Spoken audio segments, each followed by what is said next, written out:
Pod Mortem would like to thank Original Cinematic for sponsoring this week's episode. Original Cinematic is an independent production company that has made it their mission to create, produce, and promote films that are inclusive, honor women, promote the LGBTQIA+ community, and provide prominent positions and roles to POC actors and filmmakers, and promote the films of marginalized and underrepresented populations. These are all things that are extremely important to our podcast as well.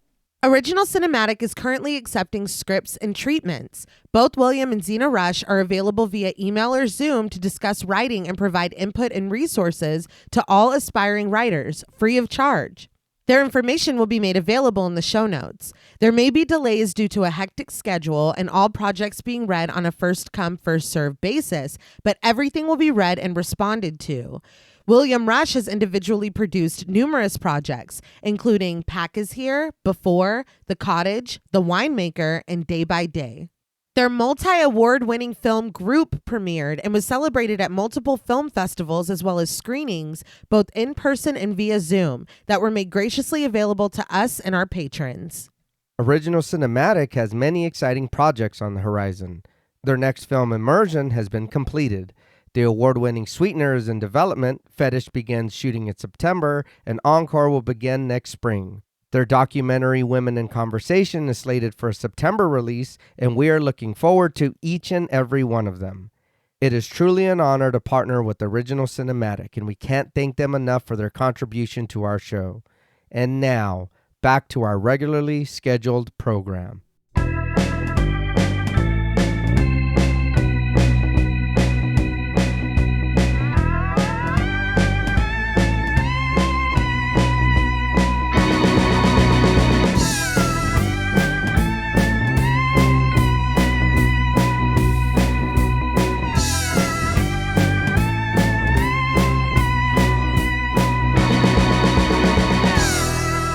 Salutations! Welcome to Pod Mortem. I'm Travis Hunter-Sayapin, joined as always by my co-hosts, my sister and my brother-in-law. Hi, I'm Reneé Hunter-Vasquez. Hi, I'm John Paul Vasquez. This week, we're broadcasting live from the Donati Mansion, discussing the 1971 giallo slasher, A Bay of Blood. This film was directed by Mario Bava from a screenplay by Bava, Giuseppe Zaccariello, and Filippo Ottoni, with a story credited to Dardano Sacchetti and Franco Barberi. A somewhat stylistic departure for the legendary director, A Bay of Blood straddles the line between giallo and proto-slasher, laying the groundwork and informing the language of the myriad films it would inspire. With graphic gore, a deviously deceptive cast of characters, a scintillating score, creative cinematography, and a twisted tale to tie it all together, this film would defy its initial critical reception to leave a lasting legacy on the horror genre, still felt to this very day. This film was suggested to us by friend of the show, Jonathan Stein. We'd like to thank Jonathan for his continued support of the show, as well as this suggestion. So, A Bay of Blood. What were your first impressions on the film? I had never seen this movie, or even if I had heard about it, I don't remember. Mm-hmm. I know you talked about it before, and, you know, of course, now that we dabble a little bit in movies, kind of. You know, that Kind of. gets brought up. But this was a very, very first watch, and I do want to ask, so this I know you said it straddles the line, so is this considered giallo or is it not? I think that there are so many giallo elements in it that it has to be. Okay. But there is not a detective element in this film. Right. But literally everything else it has. Okay. I don't know about everything else, but There's a moment. It is weird that you asked him and not me, but we'll just get past I think that he did the right thing. I don't know if I agree with that, but Please anyway. continue, JP. I will be honest, I don't know, I was kind of with the title, I was expecting maybe more Tenebrae-like, you know what I mean? And that's not what I got. If this is giallo, I will say that this is my least favorite of what we've covered, if we have. But I know the line of where... No, we have covered a lot. Yeah. Dozens and dozens of giallo films. Not that many. You know, the light's red, so sometimes Exactly, it gets muddy. Where are you going with this? Please continue. But there were cool things of the movie, but I'll be honest, I found myself confused a lot. I was very kind of like, for most of the time. I didn't really enjoy myself too much while I was watching it, and then I think the plot or how things go, I don't know if it's the pacing or what was what. It just really kind of was a head scratcher for a lot of it, and then towards the end, it was very and then it was just for me anyway. No, I think that's once we get into it, we can talk about it more, but. That's kind of my first impressions of the movie. I think the double O's are very, very fitting and very accurate. This was also my first watch of this, and I don't know necessarily what I was expecting, but this wasn't quite what I was expecting. It is very slow for a lot of it. And I do appreciate a lot of the visuals and like the style of it because it is a very pretty film. But there are moments where it's like, okay, like what are we doing? You know, I'm sure it was a blast scripting those sections though. Oh, it was fantastic. That's what I kept thinking. I bet he's like, thank God right now. But it is a bit slow. The pacing is a little bit strange for me. I will say the kills look fantastic. Yeah. I think for me, that's kind of the shining point in this because the story, I know that we do get, our hand is held at the end and everything is kind of like, now this is why that happened. And I'm like, oh, okay. But in the middle, I'm like, am I stupid? Like, I don't know what the fuck is going on. That's why when T got here today, I'm like, we're supposed to be confused in the middle, right? Because I know I was paying attention. I was taking my notes. But for a huge chunk of this, I was just like, what the hell is going on? But that's the first O. The second O, I was just like, I can't believe. And again, we'll get to it when we get to it. But I think that, and I can see people hating the ending. I respect the swing. I think that it is very bold. And I will say I would put that in my pros column for the film of like, oh, damn, y'all just fucking, you did that, you know? But I think that this isn't my favorite. And again, dozens and dozens of giallo films that we've been through at this point. And I will say that I don't even know what to say. She can't keep getting away with it. Oh, I can't. And you will. I think that's the thing, really. That's what hurts the most. Yeah. It's not my favorite either. And it's not my favorite Italian horror that we've covered either. But it is, I am glad that, you know, we are covering it and that I did watch it because again, those kills are really, really cool. Yeah. And once the story, there are some interesting characters as well. Yes. But there's a whole lot of, like you said, head scratching and why are we doing this? What's the motivation behind that? Like what the hell is going on? But overall, I think it was a fun watch. It's just not my favorite of the genre. Right. I think I can absolutely agree with both of you. The first time I watched it, I had like a little Mario Bava marathon after I first kind of discovered his work. And when I got to this one, I was like, well, that's the lesser of the... Yeah. But I think after rewatching it over the years, and especially this last time, I feel as though I appreciate it more than I ever have. Okay. And I think that really digging into it and watching it scene for scene like we do for the show, you start to understand, you know, certain narrative threads a little bit better. There are, like you're saying, flat out moments where I feel like we're introduced to a character and we don't see them for a while. Yeah. And I'm like, I don't know how you fit into this. Exactly. But then it starts to, you know, unfold. Right. And then they do kind of just tell you. Yeah, they do. Which is great, which helps a lot. It did help. But I think that even though it's not my favorite, I think that it's still a lot of fun. Okay. There are some moments that are, I think, going to be things that I remember forever. Yeah. Simply because of how I could not have possibly expected them. And I think there's like maybe 3 or 4 moments like that in this film. not even counting the ending, Yeah. which I know we've already... Yeah. It's a bold choice. It is. And I will tell you, the first time that I watched it, I was like, oh, I don't like that. I bet. But again, after the repeated viewings, I'm like warming up to it more and more. And I really respect, like you said, this creative decision. Right. And it is an interesting commentary on what came before. Mhm. Yeah.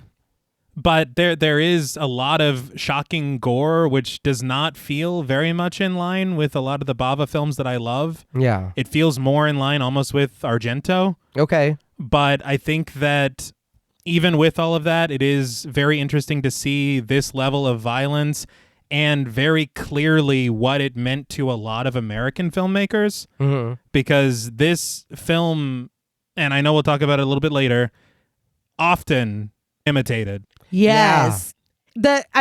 Direct, Yes. blatant influences. Yeah. But what you had said, I really appreciate the quirkiness of some of the characters, how they all kind of interact and how they fit in with each other is very interesting to me. Mhm. I think that it's very cool to have this mystery of what's going on at this bay, Right. and so many of the characters are clearly potentially culpable in what's going on Mhm. Yeah. before we realize what's going on. And so you do have a lot of red herrings, Mhm. but at no point do I feel like, oh, you just did that, so I'll fucking think that he's the one that did it or whatever. Yeah. They feel organic to me. Okay. And I believe that, okay, no, he could absolutely be the killer. Right. Right. And it's never like a bullshit thing, because I know we've covered a lot of movies in the past where it's like, you only did that, so... Yeah. Yeah, And then yeah. it's like, there's no way that they did that. Yeah. Stop trying to make us think they did this. I remember in Scream, whenever they like dipped down to the sheriff's boots, and you're like, yeah, sure, dude. Like, no way. He is not Ghostface. You're fucking with me. But there's nothing like that here. Right. Right.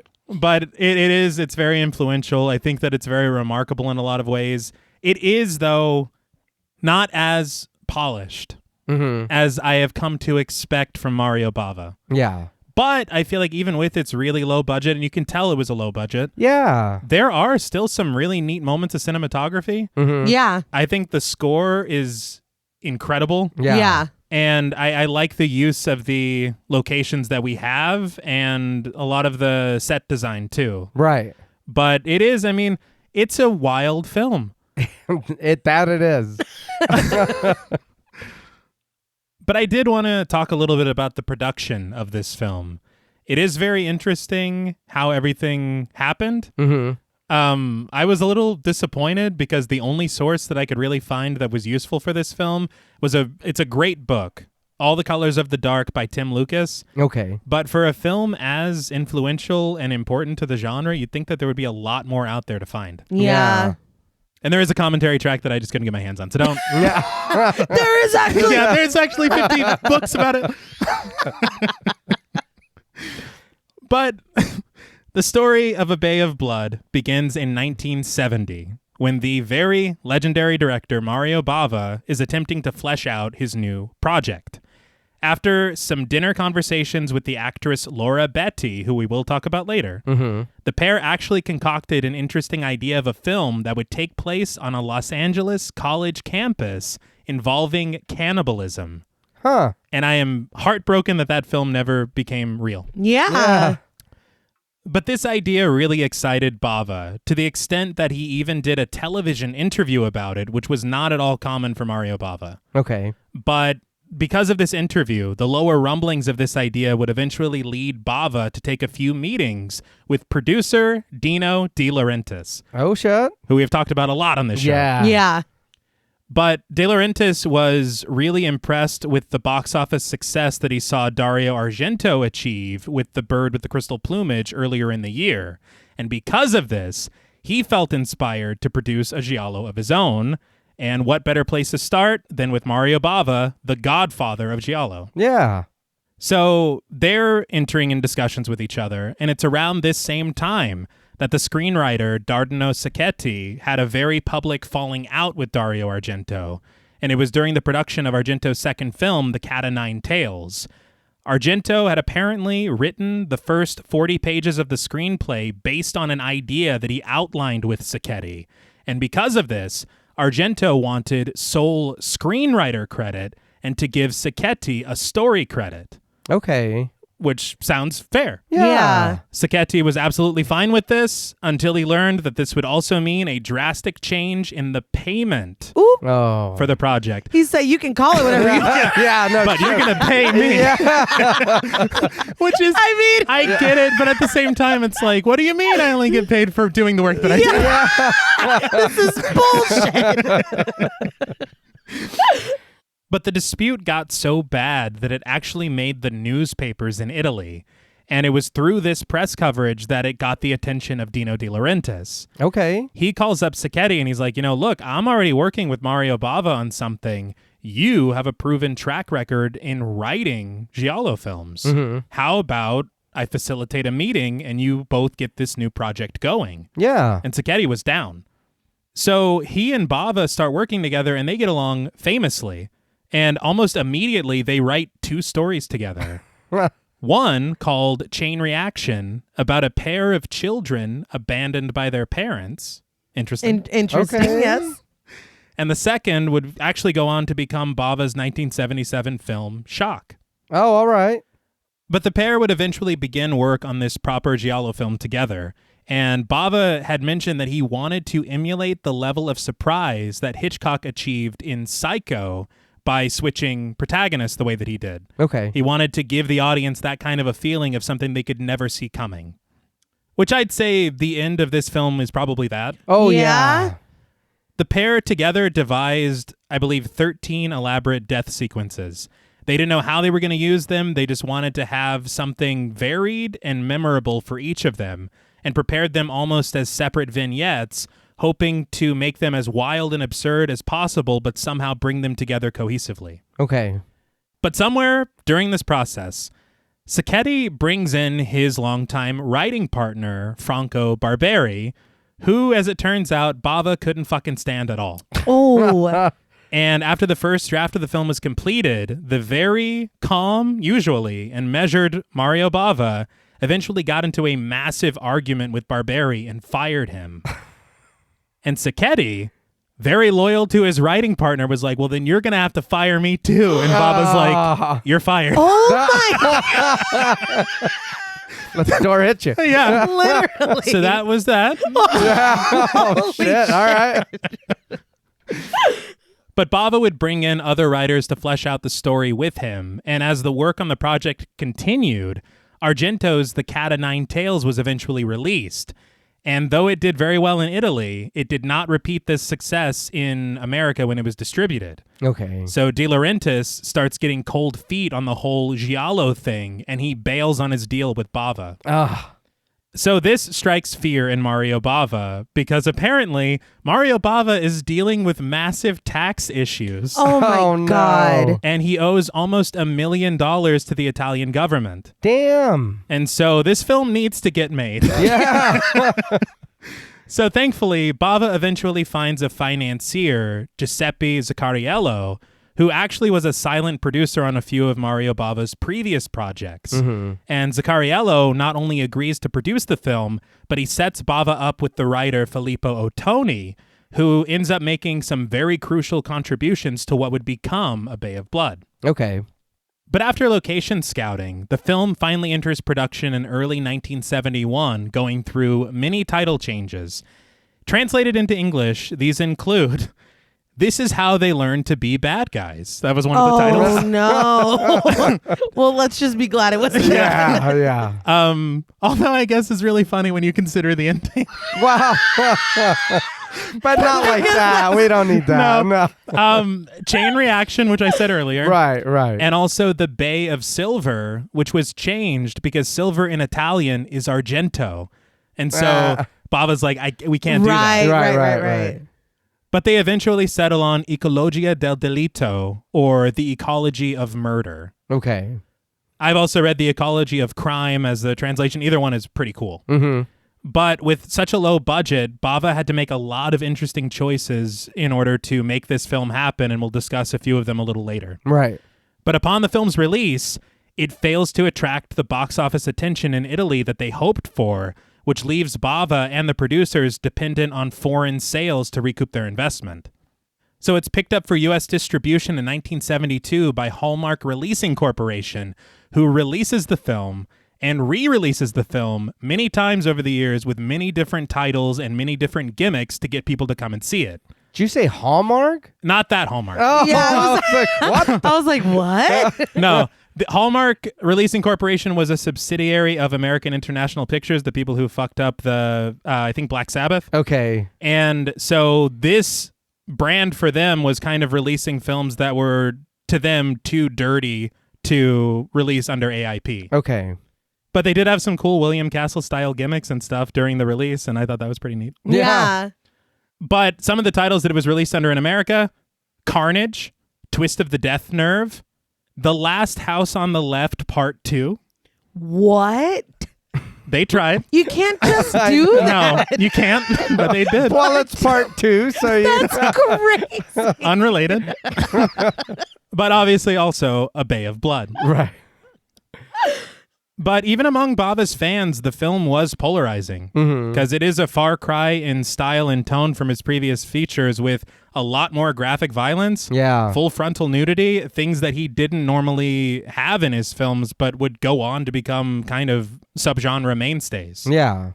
And even with all of these differences, it does maintain a lot of Bava's signature trademarks too. But the film has staggering influence, as we've talked about already.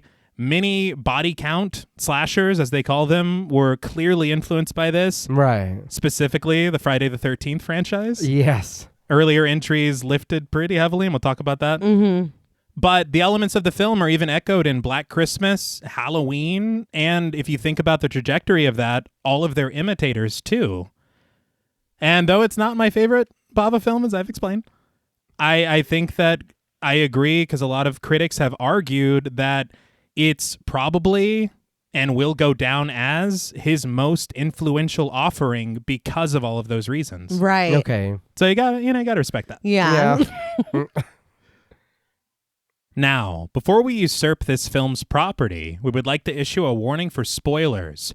Pod Mortem is a very in-depth podcast, and in thoroughly discussing horror films, we have no choice but to spoil a thing or two. If you don't wish to be spoiled, please go watch the film, then come back and enjoy the show. If you've already seen the film or don't care about spoilers, let's take a dip. So the film begins with the sound of soft percussion as we float above rippling water, the setting sun streaked across its shimmering surface as we get the title in bright red, A Bay of Blood. Ominous strings and melodic keys join the ensemble as the opening credits continue in a vibrant yellow, and we pan across the well-worn wooden planks of a dock planted in the body of water. We float past the dock, combing across the barren bay, low waves calmly riding a small current, with the sunlight slicing sharply through it. At the water's edge, the camera presses in dramatically, until suddenly, the rhythmic score ceases, replaced by the buzzing of an insect. We oscillate, our vision cast upward to the brittle branches of towering skeletal trees, and the score hums ominously as the camera crawls in pursuit of the pest, only for it to tumble into the water below, an echo of the splash undulating on the surface. But in the blue stillness of the evening, we peer across the bay to find a mansion just at the coastline, its silhouette carved out of the trees, a solitary light illuminated at the center of the structure. Inside the mansion, we spy the spiraled and squeaky spokes of a wheelchair as Countess Frederica Donati, played by Issa Miranda, pushes herself onward through her lavish living room, the many facets of the diamond ring on her finger bespeckled in the low light. The solemn score seems to be her only company as she passes a piano and a matching set of bright red furniture, which frames the unlit fireplace at the far wall.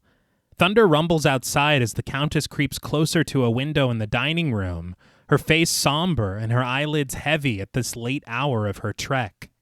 Serene strings sing sweetly as she peers through the rain-covered glass, surveying her property and gazing over the water that surrounds it. But through the splintered trees across the bay, the Countess discovers a small cabin, golden light cast through its small window and into the dark. So the first time you're watching this, you're just like, she's kind of having a moment. Yeah. and maybe like reflecting on some things that maybe we weren't around to see. Yeah. But after you learn more, you're like, that's why she's looking at that cabin. Yeah. That's why it's important to her. Yeah. Mhm. So Because I had that, I don't know what's going on with her, but the music is making me feel like it's something sad. yeah. And I mean, it is. Yeah. Speaking of the score, though, I did want to talk a little bit about the composer. Mm-hmm. This film was composed by a guy called Stelvio Cipriani. Okay. And this is actually the first of 3 of Bava's films that he would go on to score. Oh. But he holds the distinction of having one of the first albums that was released on the Beatles' Apple Records. Oh, shit. And it was a soundtrack that he did, I believe, in the late 60s. But that release resulted in him getting a job on another film that was produced by Zacariello, who also produced this film. And so you see. Right. Yeah. But I think the score is one of the strengths of this film. Mm-hmm. That opening theme is fantastic. Yeah. And then you get moments like this that are so somber and tragic. Yeah. They just evoke so much, and you have this image of this woman staring out of a window in the rain. Yeah. It's some brilliant work, I think. Yeah. I'll be honest, at times I did wonder, listening to the music, I was like, is this like from somewhere else it's already existed and you're putting it in the movie? You know, like we're like soundtracks, you know, Right. or whatever. Like pulling a Tarantino. Right. But it does sound really good. And it's funny because a lot of these Italian horror films, honestly, Italian film in general, they are used often like that as these kinds of tracks, Yeah. especially by directors like Tarantino. Mhm. I think he even pulled from Cipriani for a few of his films. That doesn't surprise me. So maybe that's why they sound familiar. Yeah. But the score rises dramatically as the Countess turns away from the window, catching herself in a nearby mirror, her eyes seeming to wonder where the years have gone as she inspects her reflection. That's editorializing. I don't know what she's thinking. But she switches off a lamp, dipping the room to darkness as she returns through the white-draped doorway leading back into the living room. But just as soon as she reaches it, her eyes grow wide with terror as she gasps, a crash zoom centering on her fearful face. We soon see the cause of her horror as a man with black-gloved hands grips a thin noose of rope, cinching it around her throat and kicking her wheelchair out from under her. It sails deeper into the room, colliding with a sofa and collapsing in a heap as the Countess struggles for her life, choking and gasping for air as the toes of her shoes scrape uselessly against the stone floor. The clicking wheels rotate to a stop, just as the body of the Countess tenses, her eyes staring lifelessly at her killer, the heels of his dress shoes clicking as he crosses over to get a better look at his victim. I liked the symmetry of the wheel stopping as soon as she died. Yeah. I Yeah. thought that was pretty neat. I also really liked this smash of a cymbal the second we see the rope. Mm-hmm. And it's like really Well, 'cause it's like, dramatic. holy Yeah. shit. I wasn't expecting that. I thought she was in her feelings or whatever. Yeah. And speaking to what you were saying about kind of doing a psycho thing, Mm-hmm. I read in that book that was the purpose of the casting for the Countess, because she was such a recognizable face that nobody would see it coming that she dies immediately. Yeah. And so it is very much this like false protagonist situation that, you know, Mm-hmm. Yeah. Psycho. Okay. It literally is just a few minutes in. Yeah. yes. But the camera rises up the dark gray suit of the killer as rumbling thunder surrounds him, and we press in on his black gloves as he frees his fingers from them, revealing a small gold ring decorating his pinky. So right now, I think we're going to like kind of start this detective situation. I'm like, all right, we're gathering evidence. Uh-huh. Yeah. Whoever's wearing that ring later is the fucking killer. Uh-huh. Right. And just, you know, put that in your back pocket. Let's take it out of our back pocket. Because suddenly we rise even higher, past the red tie of the killer, to reveal the stern face of Count Filippo Donati, the Countess's husband, played by Giovanni Nuvoletti.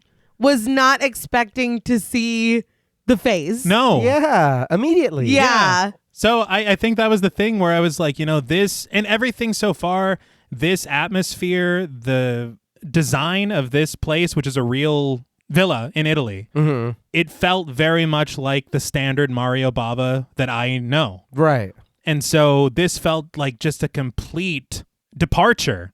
Yeah. Because I'm like, we're going to have a mystery this whole film, and I can't wait to solve it. We are. Yes, But not this one. Yeah, not like that. But the Count reaches into his jacket pocket for a pack of cigarettes as the lifeless body of his wife sways before him. A mural of angels decorates the wall behind the Count as we peer up at him, but before he can partake in a smoke, a distant rattling noise disturbs him and captures his full attention. So again, this location is a villa that Mario Bava frequented. Mm-hmm. And so what's here is here, aside from some design choices like the furniture and everything. Yeah. I imagine that mural is just part of this place. Mm-hmm. But I'm doing too much, I know. But I was like, this foreshadows his judgment. That's what I wrote down. I'm like, dude, calm down. Fucking let it. Me to me, relax. But the Count crosses through the large living room, glancing back nervously at his dirty deed done, before making his way through the long hall and over to the large wooden door of the property. He creaks it open slowly, peering across the piazza and through the darkness to discover an iron gate in the distance. It clatters open and closed in the howling wind. A satisfied smirk rests on the face of the Count, having solved the mystery of the startling sound, and he pulls the door closed, retreating back into the living room and to the body of the Countess. On a side table, the Count places a suicide note scribbled in blue ink, which reads, February 13th. It's over. I'm so tired. My life has no meaning anymore. After properly arranging what seems to be a clear forgery, Yeah. he creeps over to the Countess's corpse, surveying her as he removes his jacket. But before the next phase of his plan can reach fruition, a small blade suddenly shimmers in the darkness, its sharp point finding a home in the Count's torso. He is stabbed repeatedly by an unknown assailant, collapsing to the floor, blood spilling from his mouth as his wife's hanging hands dangle absently above his face.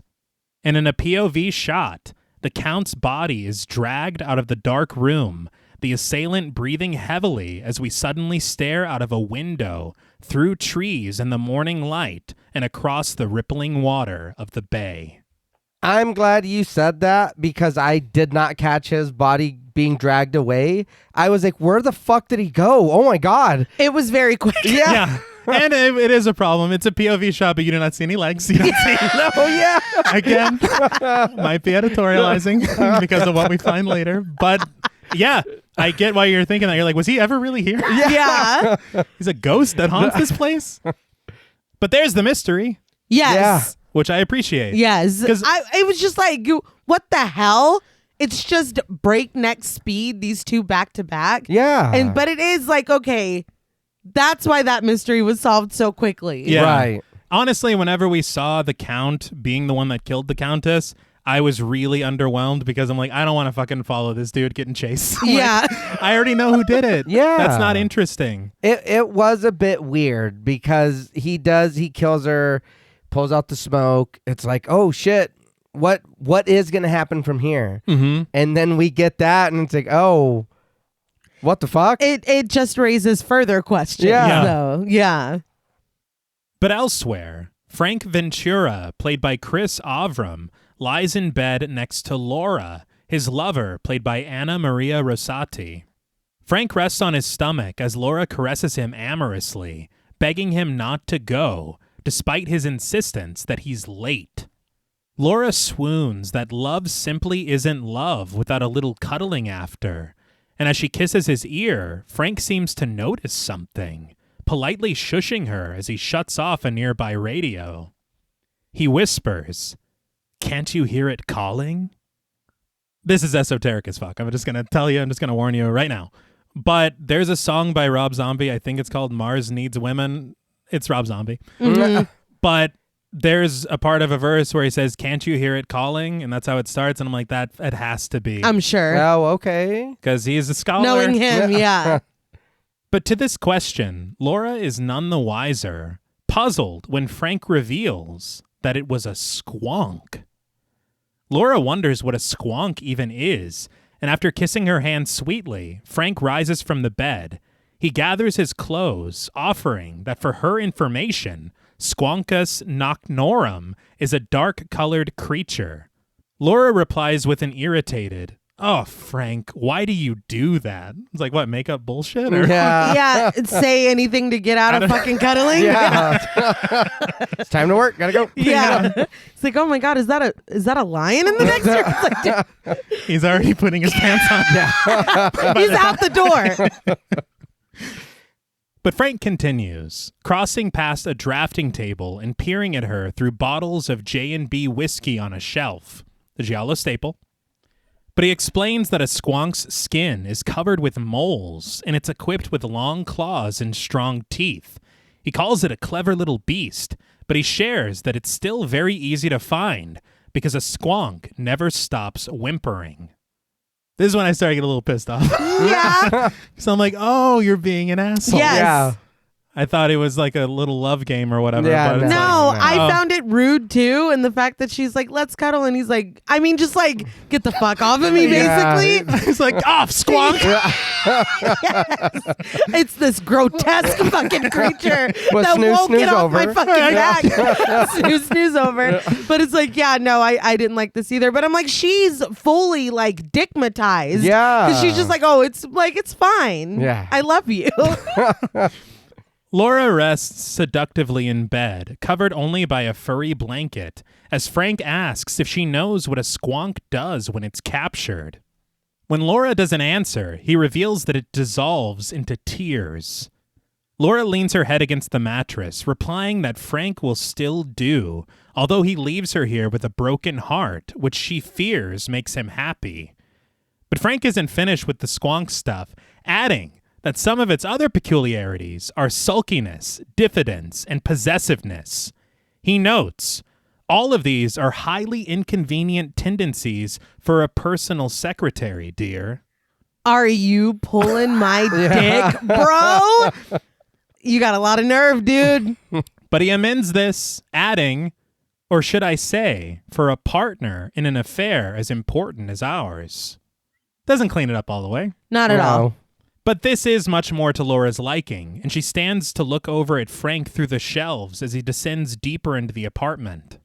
Her image reflected in small glass cubes that decorate the shelf, Laura implores that he could at least tell her where he's going, and Frank answers simply, to the bay.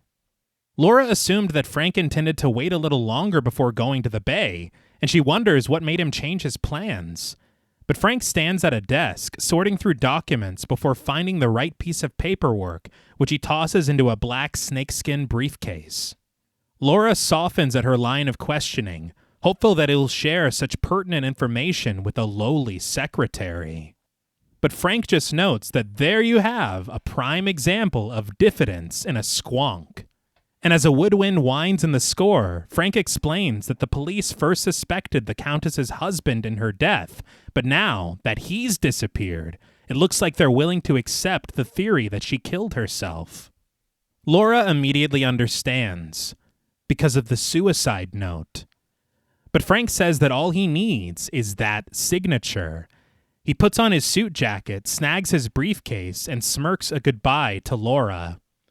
He promises to call her as soon as he's finished, but Laura chases after him, wrapped in her blanket. When she catches up to him, the much older man gazes into the eyes of his lover as she pleads, "Take me with you." But Frank just insists that she should stay put for now, and as he caresses her shoulder, he adds, "Please, be a good girl." But as he creeps down the stairs to the lower floor, he posits that maybe she could come tonight. But glancing up at her over the railing, he adds that she should call him first. But Laura then drops the blanket, revealing her nude body to him as she offers a sultry goodbye in return. Frank admires the sight before him, a satisfied sound escaping him as he reaches a hand to her hip and to her breast as he smiles. "Goodbye, sweetheart." No, put all that away. He doesn't deserve that. Put it away. But as he departs, Laura returns his valediction with one of her own. "Goodbye, squonk." Because I don't think you understand what he was saying with the small No. It's not a playful nickname. He was being terrible. Yeah. It did make me think, though, that was funny that he just like flicked her nipple and then laughed. I was like, Tom Atkins would never do that. No, he would No, never. no. He'd pay proper Yeah, respect. It's much more needed. But this is a very interesting scene because it does feel like something somewhat nefarious is going on. right. But it's like, you have a lot of inside information about the police as well. Mm-hmm. How big is this and what is even happening? Right. It was interesting, too, him saying that she's a partner in an important affair. Mm-hmm. And so I'm like, are we talking about the fact that we're sleeping together, or are we talking about something else? Yeah. Well, it's the wording. Yes. Honestly, because of the clear age difference between them, I thought he's cheating on his wife. Yeah. This is like a little like bachelor pad situation. Yeah. And then we're going to learn more later. But no, it is something very important going on. Mm-hmm. But we cut abruptly to the bay, where we find Simon, played by Claudio Volante. He sits in his small boat, dragging the body of a squid across his face before spitting and dashing the creature against the wooden deck. Was that not what he expected? It's like, this tastes horrible. I don't know what he's doing. This cut was fucking Yeah. uncalled for. I didn't know what was happening. If he was eating it, making out with it, I didn't know what was happening, but it was very odd that this is our first impression. Yeah. Yeah. I use squids as napkins. It's fine. I don't know what's going on. I know he has a connection to these squids. I don't know what that connection is. No, not at all. That's a head scratcher. Yes. One of those moments. Mm-hmm. Another thing that caught my eye is that he is dressed exactly like third act of Scream Stu Macher. Yeah. Okay. Thank you. Like exactly like it. I was like, why do I know that outfit? Influential. Yeah. But the camera glides from the water's edge through the underbrush to the sunlight shimmering off of the windows of a parked caravan on an adjacent hilltop. There, through the leaves, crouches Albert, played by Luigi Pistilli, who spies Simon through a pair of binoculars. Luigi Pistilli. He was in A Few Dollars More in 65. Wow. The Good, the Bad, and the Ugly in 66. Oh, wow. Yeah. Awesome. I think he's really good in this film. Yeah. He's probably one of the more conflicted characters. Yeah. While others are much more excited about what's going on. Yeah. But at the coastline, Albert finds Paolo Fossati, played by Leopoldo Trieste, traipsing through the trees down below, clutching a net as he makes his way to the water's edge. Leopoldo Trieste. He did Seduced and Abandoned in 64 and Don't Look Now in 73. Don't Look Now. Yeah. That's credit. Yeah. Yeah. That's a good one. But this is when Renata, Albert's wife, played by Claudine Auger, snatches the binoculars away from her husband, watching as Paolo's eyes dart just above him, the buzzing of an insect occupying his attention as he swings his net wildly to capture it. Claudine Auger, she does have a credit in Thunderball from 1965. And I do think that Thunderball is a James Bond movie. Really? Oh. They do have interesting titles, man. Yeah, it is the Sean Connery James Bond too. Oh. Okay. She's another one that I think really does good work in this film. Yeah. Her character, and again, meeting this pair, we don't see them for a while. Mm-hmm. And so they do make kind of an entrance where they're like, what is their dynamic even? Yeah. Yeah. And then only later do we realize everything that's happening, it is all on them. Yes. But it is so long that I forgot about them. Right. Like so much happens in between. So that is, I will say that's a interesting and kind of commendable accomplishment to leave this breadcrumb. You know what I mean? Yeah. But Simon cackles at Paolo from his boat, supposing that one of these days, Paolo is going to die of a heart attack, still running after that insect. Well, he was running through the trees like a cartoon. He was. Yeah. It was kind of comical. But if I'm Paolo, I'm like, didn't I just see you make it out with that squid? Yeah. Mind your own fucking Yeah, business. no shit. Yeah. You're the last one. But rather than clapping back, Paolo just peers around in pursuit of the bug, wondering how Simon knows that he's always after the same one. Simon just laughs that it's because it's the only one that's managed to escape him. But as Simon climbs out of his boat, wading through the water in his long rubber boots, Paolo assures him that this insect is certainly not the only one. He admits, though, that this insect is one very particular fellow, positing that it still remembers him from last fall when he caught him and put a ring around one of his feelers before letting him go. Simon carries a tray of caught squid to the water's edge, setting it down in the grass as he asks why Paolo would do a thing like that. Paolo just replies that it was to study its movements, but Simon counters cynically that it was probably that, and to see how much suffering it could take.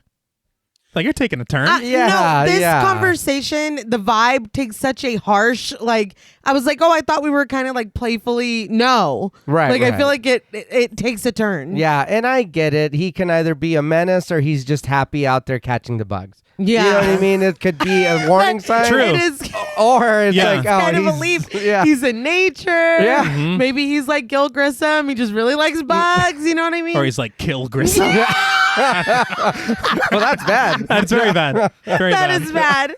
And I will say it took like a few watches, maybe the third, which is probably too many. But before the Countess is murdered, the thing that we see is somebody trying to catch a bug. Oh. And so knowing that this is his only mission in life, it's like, oh, was fucking Paolo out there last night? Right. Yeah. Everybody's a suspect. Yeah. Yeah. But as Simon slices through one of the squid, he supposes that men should live and let live without any interference. This feels a little hypocritical. A little Yeah. bit. Paolo reminds him that even the squid he's butchering now was once free, insisting that he only studies coleopteras because he loves them. And I think this is the scientific name for beetles, Okay. because I was like, I've never heard that in my life. No. But Simon doesn't seem to accept this premise, considering that the bugs still end up under Paolo's microscope. Whipping the squid so its tentacles wrap around his wrist, Simon qualifies that though this creature is dead, at least he eats it. He doesn't kill as a hobby like Paolo does. He stalks across the grass to come face to face with Paolo, who shudders. Good Lord, Simon, you make me feel like a murderer. Simon finally relents that he isn't saying that, but he states that if you kill for killing's sake, you'll become a monster. Paolo counters that man isn't an insect. They have centuries of civilization behind them. But Simon disagrees, remarking that he wasn't there for that. Now, Fair enough. I'll allow it, Yeah. but I don't know why it feels very almost like he's trying to deal with his own shit and kind of Projecting it. Yeah. Yeah. Yeah. Well, my note was, so he did it, right? Yeah. No. Honestly, yeah. I'm like, there's something. Yeah. Tell me you killed somebody without telling Right. me you killed Exactly. somebody. His conscience is heavy as fuck right now, and he's making it Paolo's problem. Yeah. Dealing with a lot. But Simon steps away, leaving Paolo to admire a thin vine that twists around an adjacent tree. He acknowledges that Simon has changed, and Simon, kneeling at the water's edge, asks why he thinks that. Paolo determines when it happened. Ever since the Countess was murdered. Simon sternly reminds Paolo that it was suicide, and he rises to face him again, getting right into Paolo's face as he repeats, "The police said suicide." All right. Yeah, Man. shit. Yeah, you're getting very angry. Paolo nervously agrees, attributing it to a slip of the tongue as he slinks away, glancing back at Simon, who cackles at Paolo's retreat, laughing even harder when Paolo seems to once again catch sight of the buzzing beetle. But as soon as Paolo is out of sight, all emotion drains from Simon's face, and he stares unsmiling into the trees. Like, well, that's the suspect. Yeah, no, regular ass guy, right? Right, guys? I'm just thinking of Albert and Renata on the hill, like, what the fuck? Is he okay? That was the scariest thing I've ever seen in my life. But at his real estate office, Frank stands by the window, clutching the receiver of a turquoise telephone and assuring a judge on the other end of the call that by tonight, the rightful heir will sign the property over to them.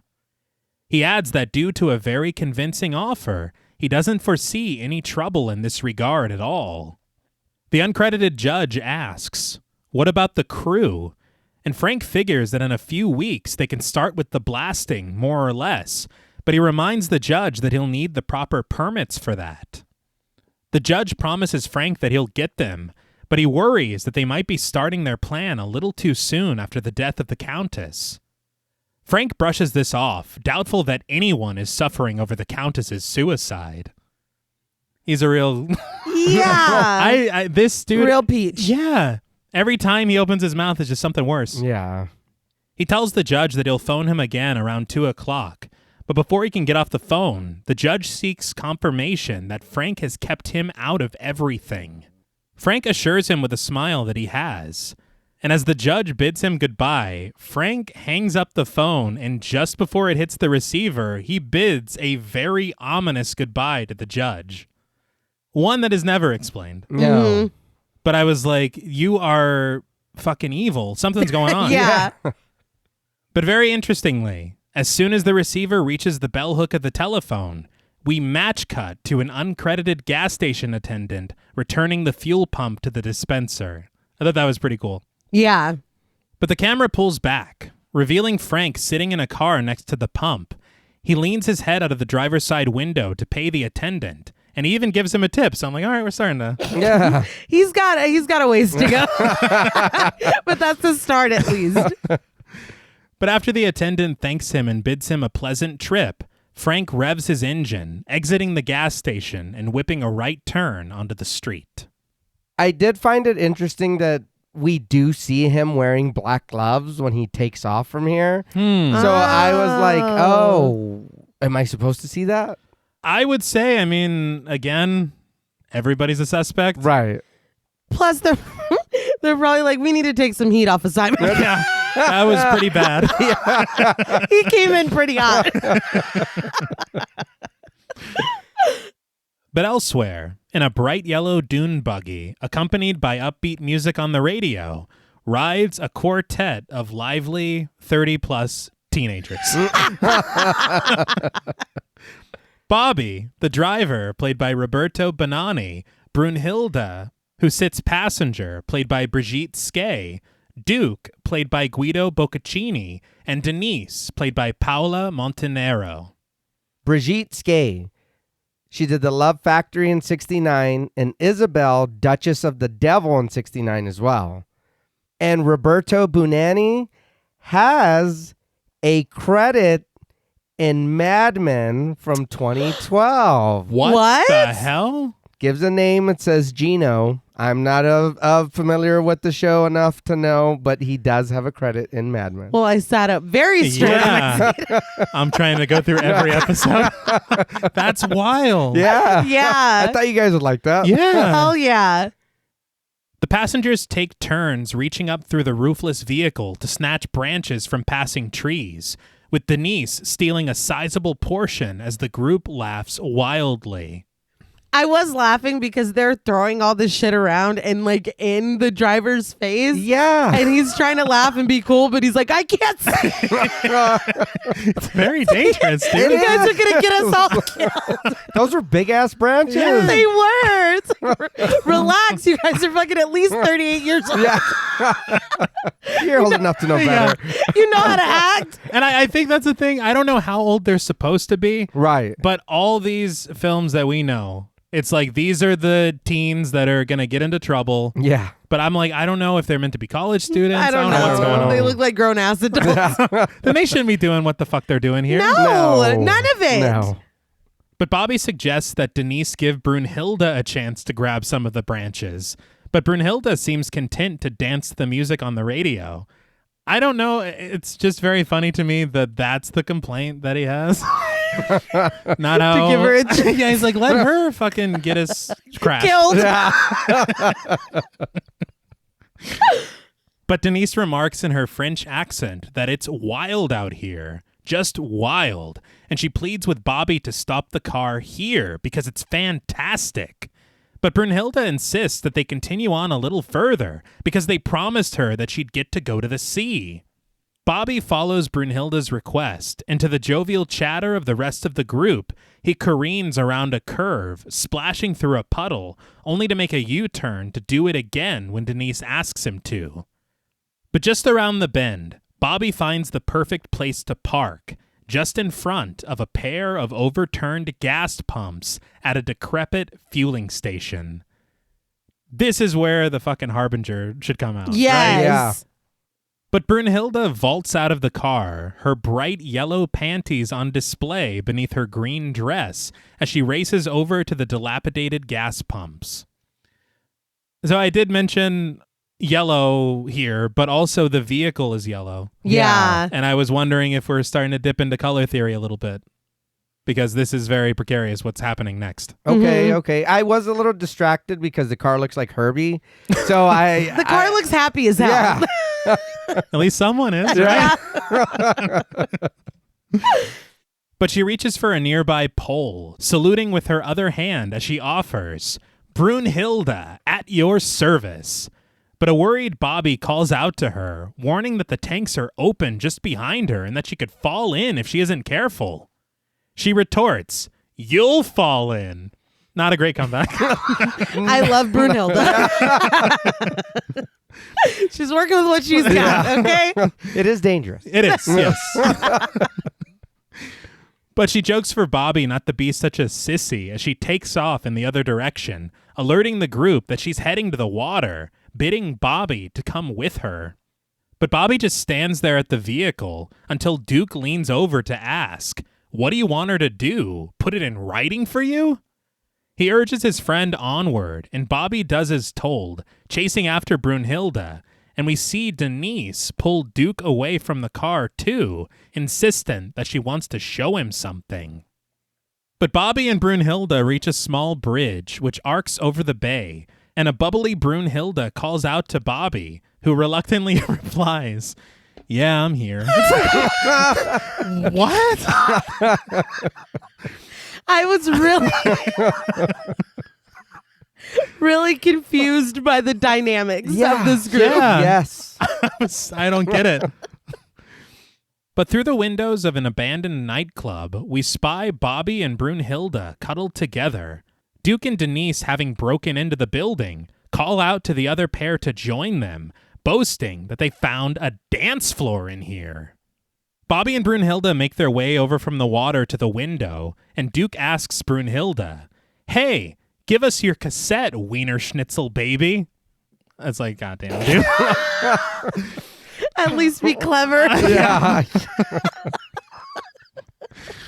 But Brunhilde obliges, laughing as she tosses her cassette player up to Duke, retorting, "Here you are, cool dog." And fucking Bobby kills the humor completely. He goes, "She means hot dog."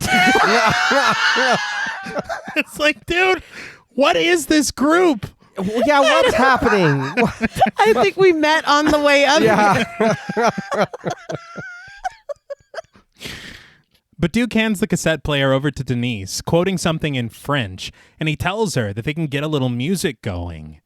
Brunhilde jokes that Duke is full of hot dogs and Cadillacs, with no real music in his soul. She offers Sibelius, Mahler, and Bach as true examples of music, and Duke adds in a mock German accent, "Und Ludwig van Beethoven." He pulls Brunhilde up into the room, helping Bobby afterwards as music begins to play from the cassette player, and Brunhilde takes to a small platform in the seemingly deserted nightclub to dance to the rhythm. But outside, we pan across the unkempt swimming pool in the back of the property, where through the trees, the wide eye of a man watches the group intently. Uh-oh. Yeah. So nobody knows how to mind their own business here. In guess whatever neighborhood or whatever the fuck's going on. Not one. No, we got binoculars. Yeah. Like, look, not a lot goes on at the bay. I think a lot goes on at the bay. Well, you know. But at the Fasadi residence, Anna Fasadi, played by Laura Betty, sits at a wooden table by the fire, her heavily accessoried hand overturning cards from her tarot deck. Laura Betty, she did La Dolce Vita in 1960, Wow. Hatchet for the Honeymoon in 70, in 1976. She was also a well-known jazz singer before she became an actress. That's really cool. Yeah. Hatchet for the Honeymoon was Mario Bava as well. Okay. And as I mentioned earlier in the introduction, she was kind of a jumping off point for this film even being made because of the brainstorming sessions that they were having over dinner. Yeah. Okay. Well, just her introduction here. I was like, I'm ready to listen to whatever she has to say. I'm locked in and I will defend her till the end. Yes. New favorite character just dropped. Yes. Yeah. But Anna overturns the cards. Death. The magician. The camera then rises from the table, focusing on her pale face as her green eyes stare sternly at us as she whispers, "A veil of fear, or the unique, the awe, the nothing." She reaches for a cup of red wine, taking a sip from it and offering a sharp hiccup afterward. She adjusts the black cloak over her shoulders before returning to her cards, flipping another pair, and as her hands hover above them, she ominously announces, "The lines of air, fire and water, and all the earth are now complete." Smoke from burning incense wafts around her as she rises swiftly from her table to gaze out of a nearby window.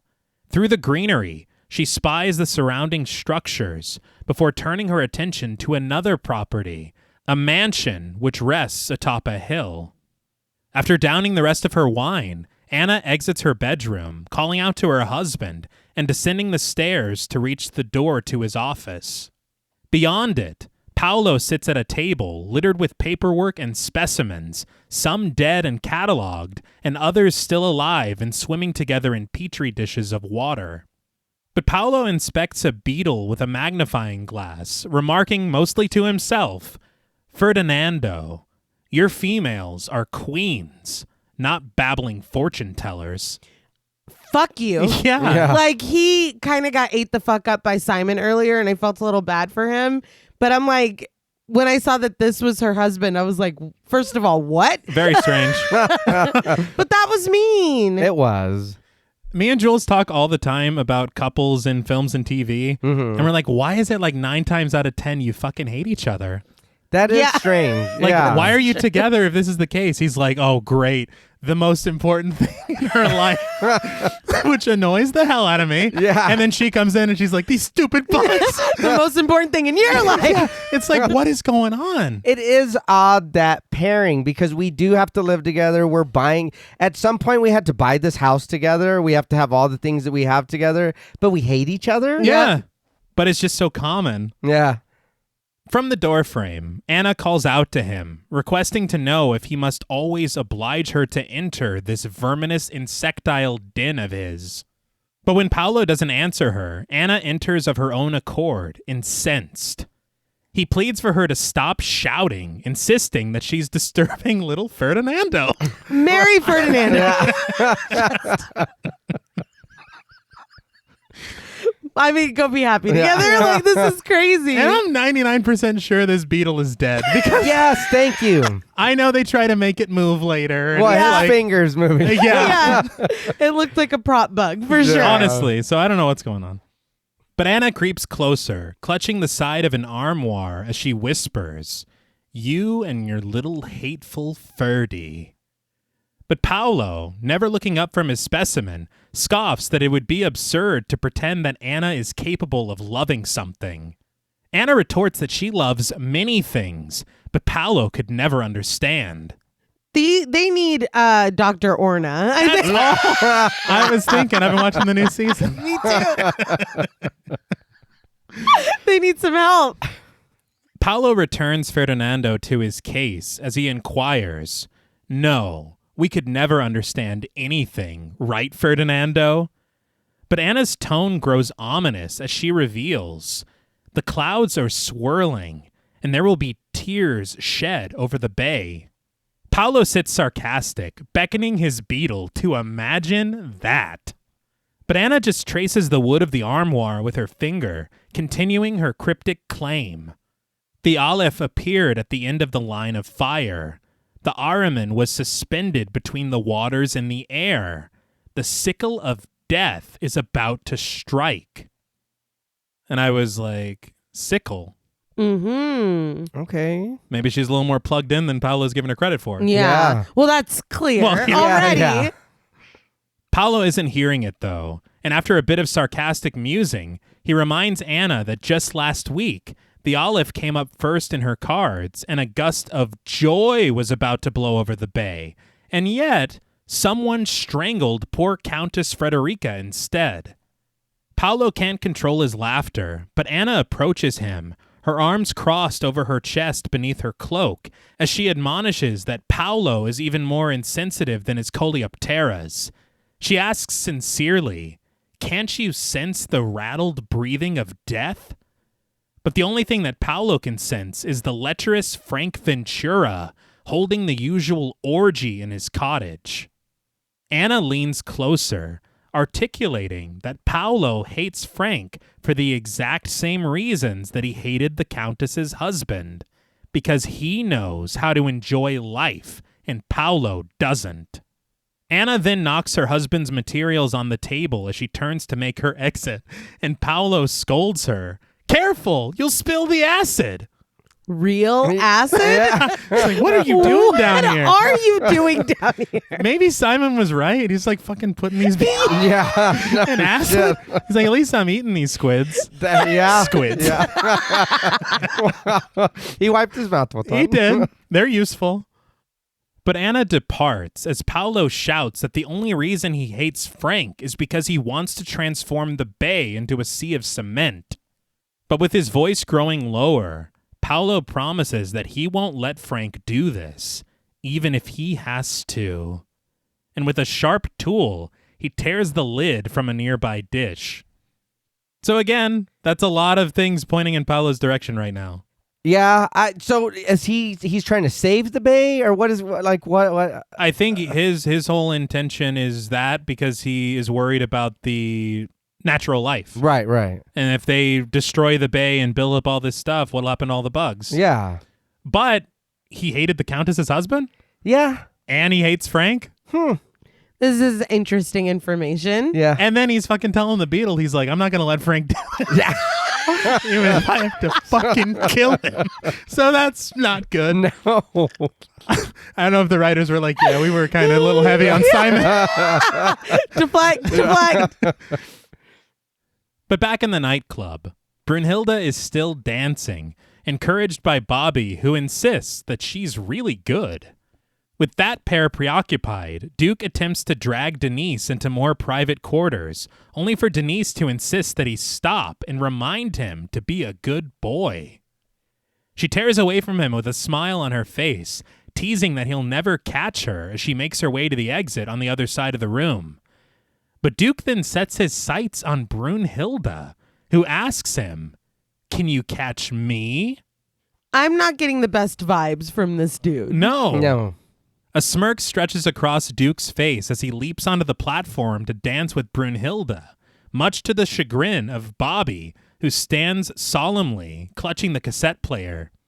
But Duke eventually loses his balance, falling from the platform and onto his feet, just as Denise pokes her head through the door frame, alerting the group that there's a swimming pool outside. As Duke, Bobby, and Brunhilde rush to the door to join Denise, we once again spy the watchful, unblinking eye of the killer peering through the wickered-walled slats of the structure. Just come in and dance. Damn, dude. Yeah. What is he even gathering? He's like, okay, so Bobby likes Brunhilde. And Duke is, I guess he's just trying to sleep with whoever's available. That's what I'm These saying. dynamics are odd. Why are you watching us? It's entertaining. It's very entertaining. But outside, Brunhilde ascends the ladder of a slide above the murky water of the swimming pool, and against Bobby's protests, Brunhilde attempts to slide down. Before she reaches the filthy water, however, Bobby stops her, asking if she's crazy. But Duke glances upward through the trees, and he discovers a mansion perched on the hill overlooking the property. He immediately alerts Denise that he's found what he's looking for, giving her a celebratory kiss. Brunhilde, though, annoyed that she can't swim in the standing water of the pool, suggests that she'll swim in the bay instead. But Bobby warns her that if it isn't typhus, it'll be pneumonia. He tells her that it's gotta be freezing out there. But Brunhilde disagrees, asking him to join her for a swim. It could also be a urethra parasite. Yeah. That's what I'm most afraid of. Yeah, just don't. Yeah. And I'm like, girl, you wanted to swim in the fucking standing ass It's water? that. What? Clearly, you're the life of the party, and I love that for you. You're just down to have fun. But, girl, Yeah. like, You live like this? no, dude. But Brunhilde continues her trek toward the bay as Bobby pleads with her to just stay with the group. But as he passes by the kissing Duke and Denise, Denise grabs Bobby's arm, insisting that he join them to check out the mansion. Duke isn't about it, though, but Denise urges Bobby onward, and Brunhilde watches as her prospective beau is dragged away. As she disappears into the trees, Denise pleads with Bobby not to leave her alone with the animal that is Duke, and insists that Brunhilde will be fine all alone in the bay. That's crazy. Yeah. That's nuts. Okay. And again, not understanding the dynamics here, it almost, I think it could read as like, no, I really don't want to be alone with this dude, in which case we should all stick together. Right. Yeah. But the playfulness here and that continues, I'm like, I think Denise is trying to go to Paris and she's trying to get Brunhilde out of the way. Right, right. Oh, you don't mean like... No, I mean the Eiffel Tower. And by Right. that, I mean, no, just kidding. You know what I mean? That's what it... Right. It feels like we're laying some menage groundworks here for me. Have you ever tried this one? I See? did not... I know what that is. I didn't expect that coming. I know what's happening in pop culture. I'm impressed. That was, I think, last year. But Well, I'm catching up. I'm still impressed. But yeah, you know what I mean. That's what it seemed like. But it is hard because I don't know what the hell is going on between these people. Right. Especially, I mean, Duke, his intentions are very clear. Yes. Yeah. Bobby, I don't know what's going on. No. And I think whenever we first met them, I thought it was very clear Duke and Denise are together, and they're Yes. trying to fix up Bobby with Brunhilde. That's what it Okay. seems. That's what it seems like. But as it goes on, it's very confusing.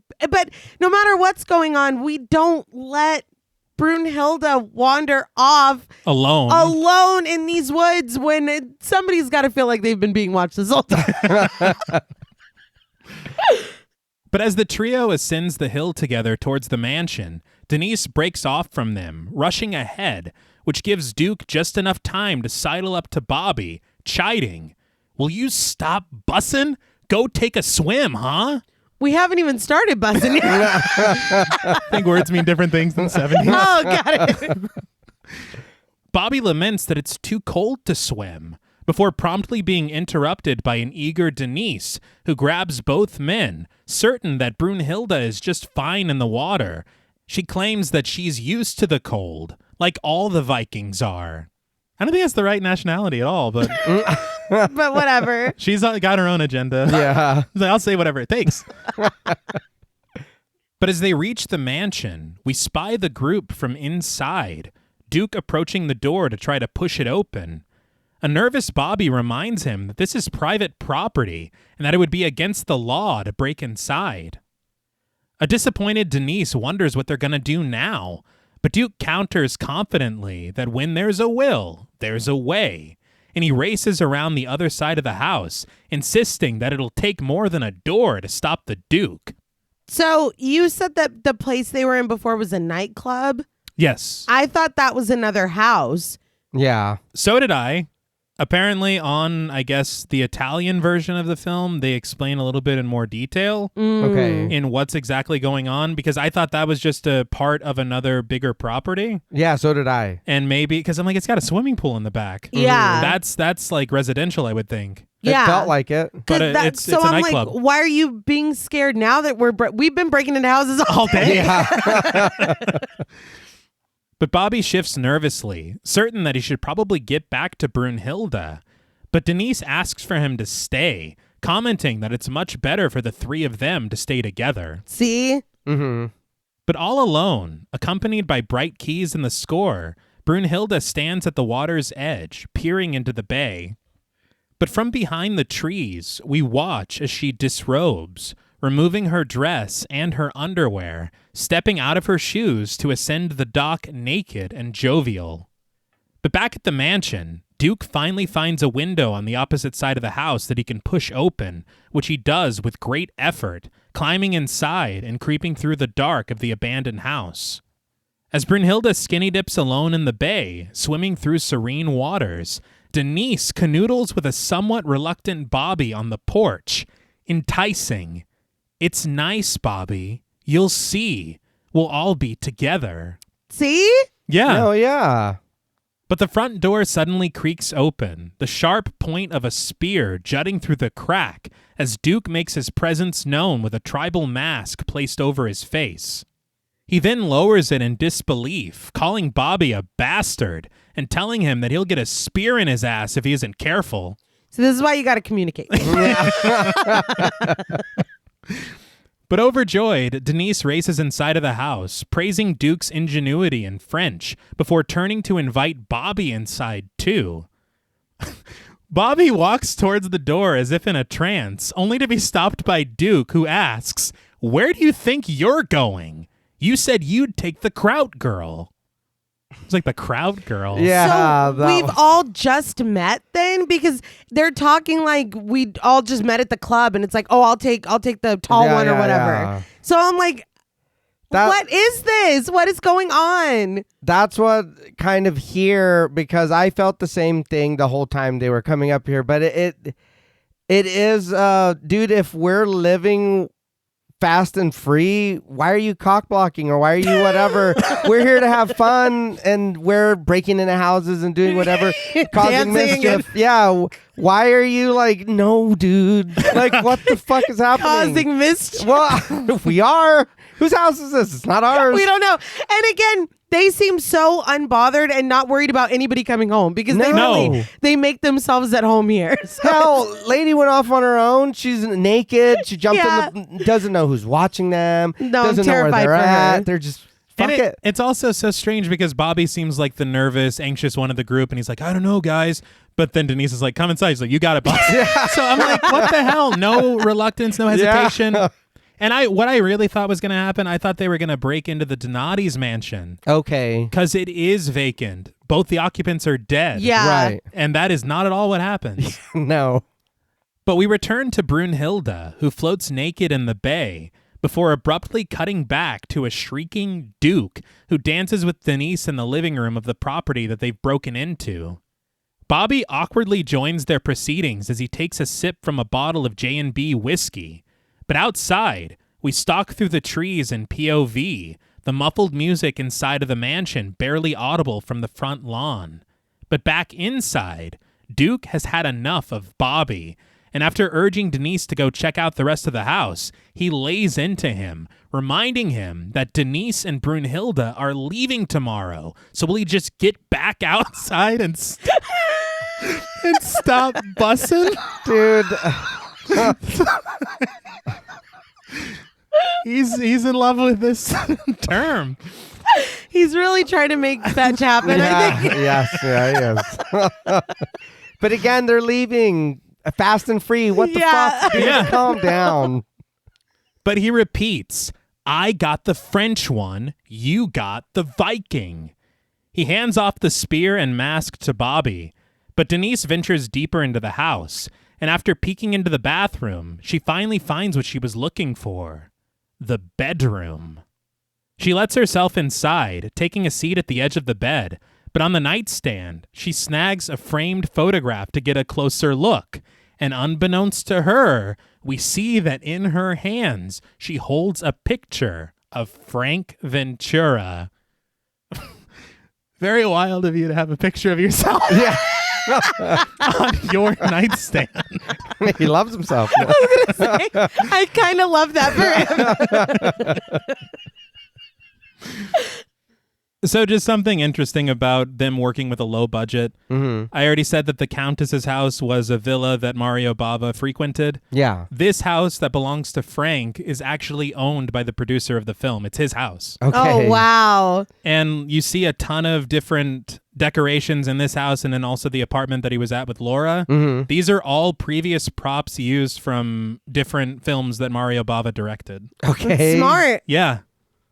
But with Bobby finally out of his hair, Duke sits in a chair by the fireplace, dropping the needle on a record player.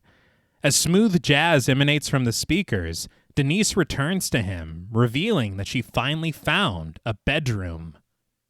She asks where Bobby is, but Duke saunters over to her, wondering, what do we care where Bobby is, before lifting her off of her feet and carrying her off to the bedroom. Denise cares Yeah. where Bobby Yeah. is.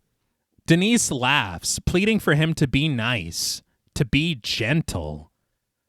But as they disappear, Bobby reappears, re-entering the living room from the back door, carrying a few logs and placing them into the fireplace. Will you fucking leave? Yeah. That's so funny because he was like, go to Brunhilde. Yeah. Then he's like, I'm going to go get some fire. Yeah. That must mean to make I'm going it to start a fire. better in here. But again, y'all are starting a fire here. You're gathering what, like, they're like, oh no, we, Yeah. You don't live here. you can't just move it. The only thing that I thought, I was like, well, he did say that the bay was freezing. Okay. So maybe okay. he's trying to be sweet for Brunhilde. Okay. But otherwise, it's I don't really know. funny. It is.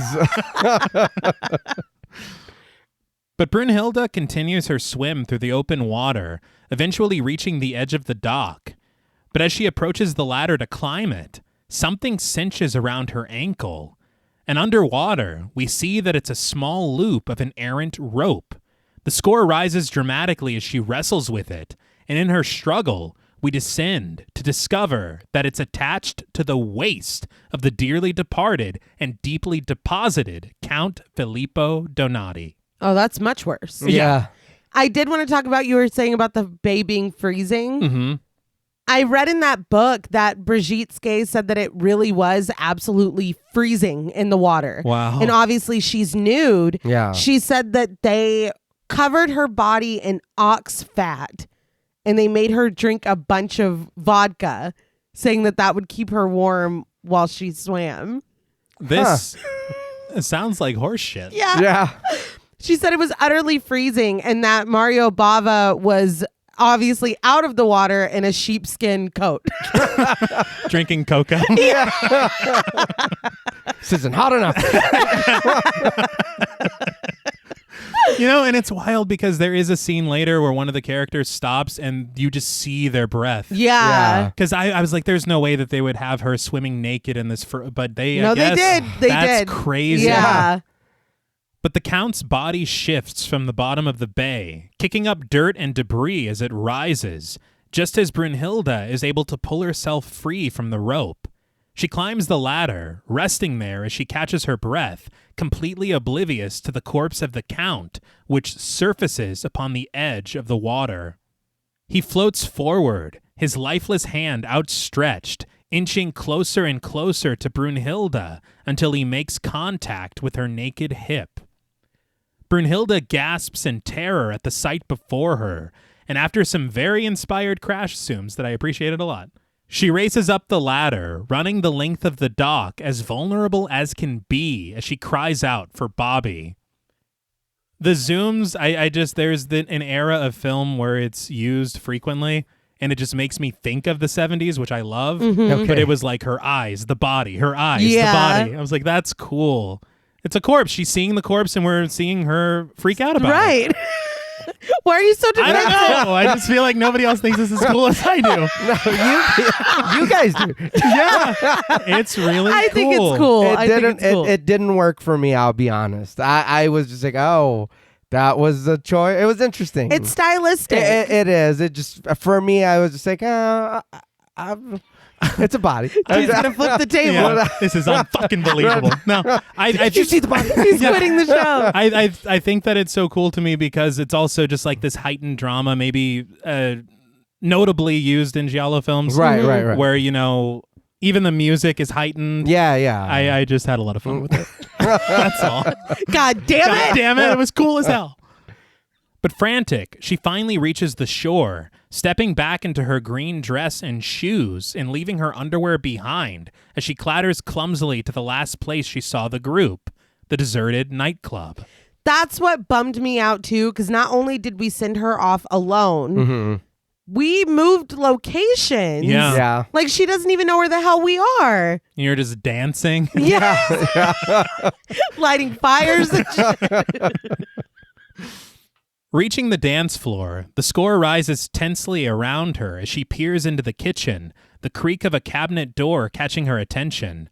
As a shadow darts by, she calls out to Bobby, hopeful that it's him, begging him to answer her and revealing tearfully that there's a dead man in the bay. We spy Brunhilde from above, all alone in the expansive space, and when her only reply is the startling sound of distant movement, the score grows wild as she takes off running outside. She passes the murky swimming pool and rushes into the surrounding greenery, glancing behind her and gasping in horror when she realizes she's being pursued. She climbs the stone steps leading to Frank's mansion, crying out for Bobby's help, but before she can reach the front door, a sickle reaches sharply from behind, cinching around Brunhilde's throat and slicing right through her soft flesh. As she collapses to the ground, her killer hacks harshly at her throat once more, the blade connecting with the bone beneath. Brunhilde writhes on the ground, bleeding, as she stares into eternity, her last breaths escaping her. Poor Hildy. Yeah. But she said that they put wax on her throat for the sickle to bite through. Oh, wow. And that's how it's accomplished visually. I think it looks really, really cool. Yeah. But she said that they would do it and then take it off and then reapply it and then do it and then take it off. Like they were doing it again and again and again for so many takes that she just kept having to have wax put on her throat. But it looks really, whatever take they went with was the one, because I think it looks really cool. Yeah, she could have called out a little more. I know you came back and you're... She's Bob, freezing. Come on. You put your dress back on. Her teeth are chattering. I get the dramatics of it and I get you, but I would have liked a little more crying out for your friends. Maybe a more panic than just looking around and it's like, oh, I'm fucked. I'd be a little pissed off too if like Reneé was saying, I do reach the nightclub and no one's fucking there. Oh, hell yeah. I'm like, dude. Oh, yeah. And then you're like, well, I guess I'll try this house. I don't even know if anyone's here, but I do see smoke rising from the chimney. So someone's got to help me. But we pull back from the golden glow of the setting sun, spying it through the barren trees at the bay's edge. But the shot goes unfocused, our vision growing clearer as we pan across Brunhilde's body, which rests on the front lawn, and over to a light beaming from an adjacent window at Frank's mansion. Our view once again grows hazy, only to return to proper clarity as we find Bobby sitting alone on the floor of the living room, flipping through the pages of a book. So I'm like, he just didn't go look for her at all. He No. didn't go check on her or like nothing at all. It's night. Yes. She's probably fine. No, Dude. Straight up though. Yeah. Seeing the time, him sitting there, we broke into this house, we left our friend behind, nobody went to go check on her. Not at all. You guys are probably hooking up in the room. Yep. I'm sitting here flipping through this mag. Nobody's I'm worried out here about busting all by myself. Yeah, all by myself. Nobody's worried about anything. It's like, I don't think you know what that means. Yeah, no. But yeah, and it's really selfish of Denise and Duke, but Bobby is literally doing nothing. Yeah. So fucking think for a second. Weren't there four of us? Yeah. Where's the other one? Wait, I'm supposed to be doing that with someone. Yeah. Where did she go? But Bobby is then overtaken in a blur as we refocus through the darkness to discover Duke and Denise making it sweet in their borrowed bedroom, tumbling through the sheets as their lips meet in a passionate kiss. But we dip once more into a haze, only to center sharply on a pair of watchful eyes which rest behind the blinds of the bedroom window. So just very quickly, I loved that sequence of us going from each character through these blur like dissolves. Right. This was one of the decisions made because of the low budget that Mario Bava, who got his start as a cinematographer, was his own cinematographer for this film. And some of these effects and ideas are really creative to get around shooting or having to shoot more Yeah. to add more transitions to the film. And it's just like, why don't we just unfocus on something that's similar in color and then refocus to a new... That's smart. And it's weird. A lot of the critiques that I read about this film, they were like in like lazy cinematography and stuff. I was like, I think that the cinematography is one of the strengths of this film. I especially knowing that they had to get creative.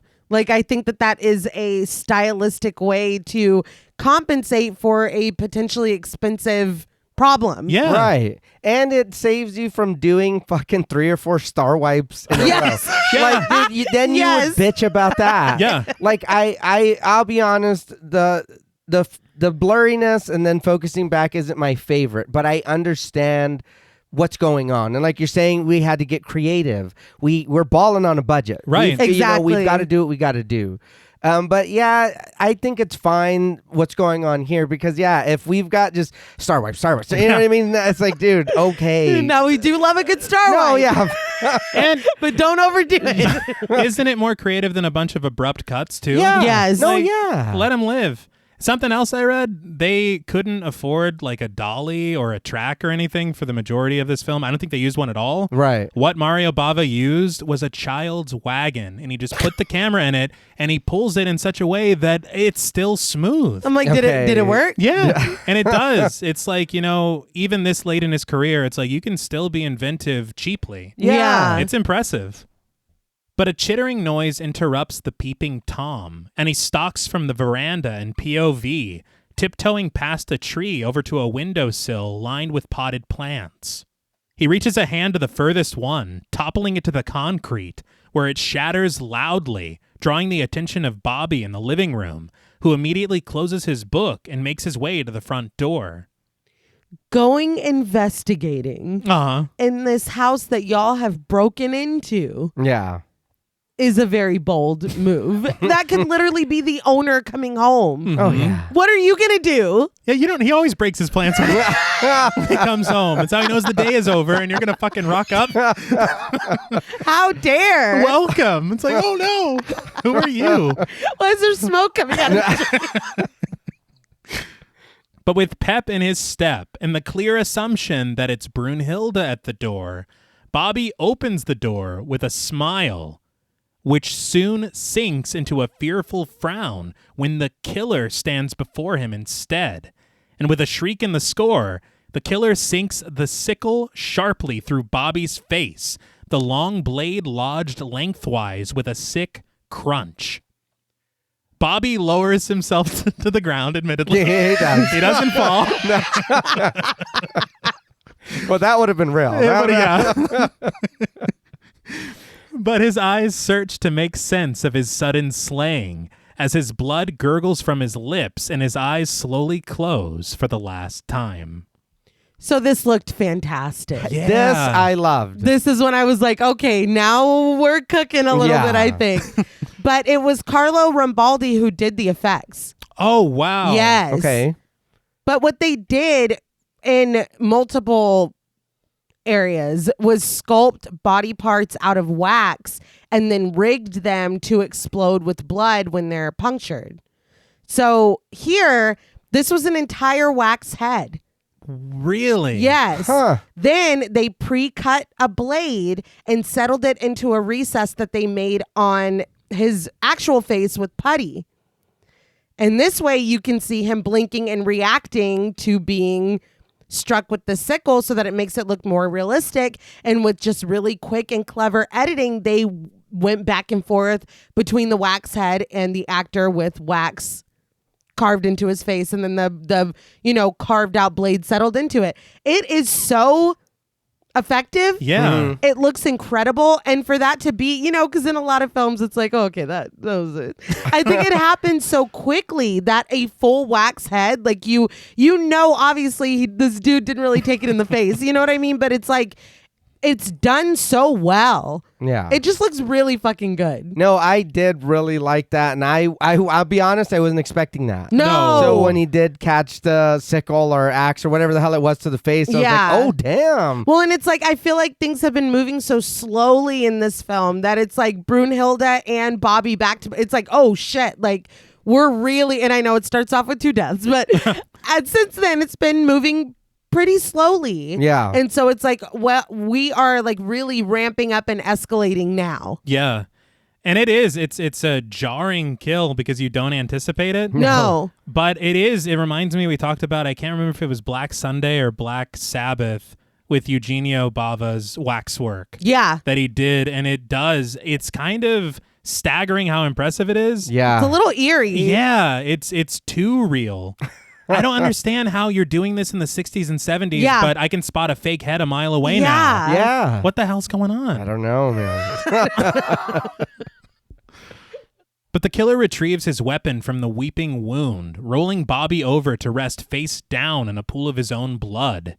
The killer stalks through the darkness of Frank's mansion, surveying his surroundings, the swaying seats hanging on chains, the bottles of whiskey, the record player.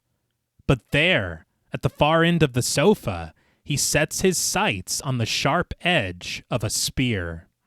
His vision goes unfocused, the would-be weapon bathed momentarily in a flickering pulse of red light. Okay, so now it's a giallo. I get it now. I get it. So we can all move on. Well, yes. But the killer creeps through the halls, finally finding Frank's bedroom, where Denise writhes on top of Duke beneath the blankets, her bare back vulnerable as the killer reaches the side of the bed, raising the spear upward.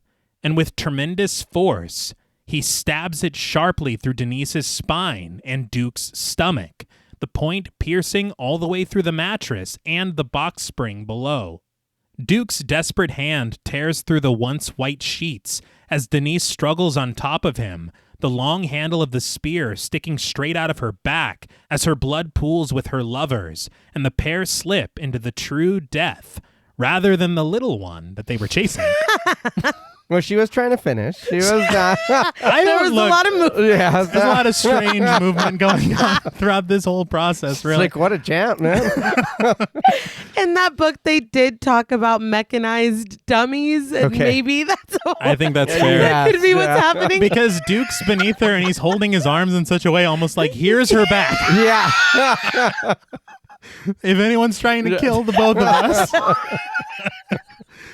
But this is, and right in a row, that's 2 deaths that were clearly lifted for Friday the 13th. Yes. Oh, yeah. And I wanted to talk about that because I read in that book from Tim Lucas a few quotes from Martin Kitrosser, who was a script supervisor for Friday the 13th.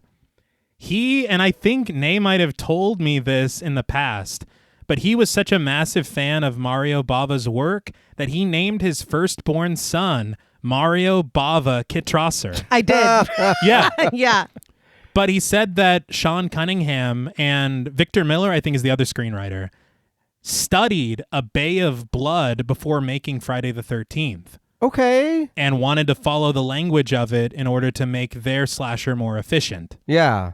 And we even talked on our Friday the 13th episode about how much they intentionally ripped off Halloween. Mm-hmm. Yeah. Also. But when you look at the setting of A Bay of Blood and you see a couple of the deaths the way that they are, it's like this is so clearly borrowed. Yeah. Yeah.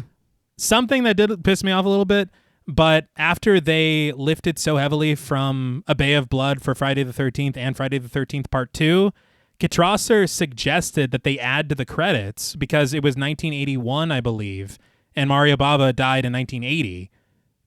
He wanted them to put "To the Memory of Mario Bava" in the closing credits, but the producers vetoed it. Why? No idea. That's ridiculous, because it's not like he wanted these films wouldn't be possible without. It's just like respect, Yeah. like in memoriam. That's bullshit. That would piss me off too. Yeah, and you're clearly inspired by Mario Bava's work. Yeah. You know, what's wrong with a shout out? Look at all the money that you're making off of this franchise that lifts pretty heavily from A Bay of Blood. Yeah. But pensive piano plays as through the nearby shrubs, the camera presses in on Bobby's abandoned vehicle, parked in front of the decrepit gas pumps, before arcing around the entirety of the bay. Dark clouds gathered overhead and reflected into the still water below. At this point in the film, I felt kind of as though this little detour with this group was almost like a non sequitur, like vignette from a different film, really.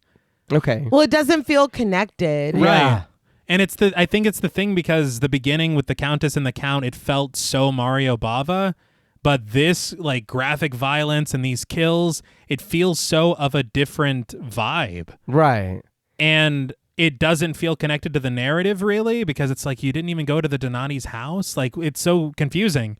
But when you think about it a little bit more and the film progresses, you're like, oh, this makes perfect sense. Right. But it takes a little while. Yeah, like I said up top, I was kind of scratching my head for a while because it was confusing watching it, and the end does tell you what's going on, but it's getting there. Right. And especially on a first time, I can see it being like, what the hell is... Yes. Yeah, very first watch, yeah. But we cut abruptly to Anna, who sits at her table in her bedroom, drawing yet another tarot card, the Ace of Swords. She nervously nibbles at the card's edge before announcing concretely, the 13th ace. Seemingly stumbling upon another perilous prediction, Anna rises from her table, rushing down the stairs as she calls out to her husband. She reaches his office, surprised to find his seat at the table to be empty, and she exits the house in search of him. But the shot lingers after her departure, panning across Paolo's workstation to find a live beetle pinned to a board, its legs pulsing desperately to no avail. So again, we're talking about red herrings. Mm-hmm. This is clearly setting up Paolo. Yes. Yeah. Not only are you not here, but you have this beetle pinned the exact same way that Duke and Denise are. Yeah. That's true. Something interesting I did read in the book, of everything in the film, this moment is what caused Mario Bava the most distress. He did not want to do this to this beetle. And he said that what they did was they actually pinned just the edge of the beetle, and the way that they shot it, it looks more as if the pin is centered than it actually is, because Bava, he said, was losing sleep the night before. And he's like, we can't do this to this poor beetle. And so they had to think of a workaround. So did the beetle live? I'm sure he's dead now, but Yeah, by now, yeah. he was fine in 71. After the scene. Yeah. He had to work. He's like, you know what we were thinking that day? We were like, Is that the and I beetle? was like, Yeah. I'll take it. It's for the job. Just it's do for what the you gig. gotta do. Yeah, just credit me and make sure you pay me well. It's American Beetle. Yes. He's from Brooklyn. Yeah.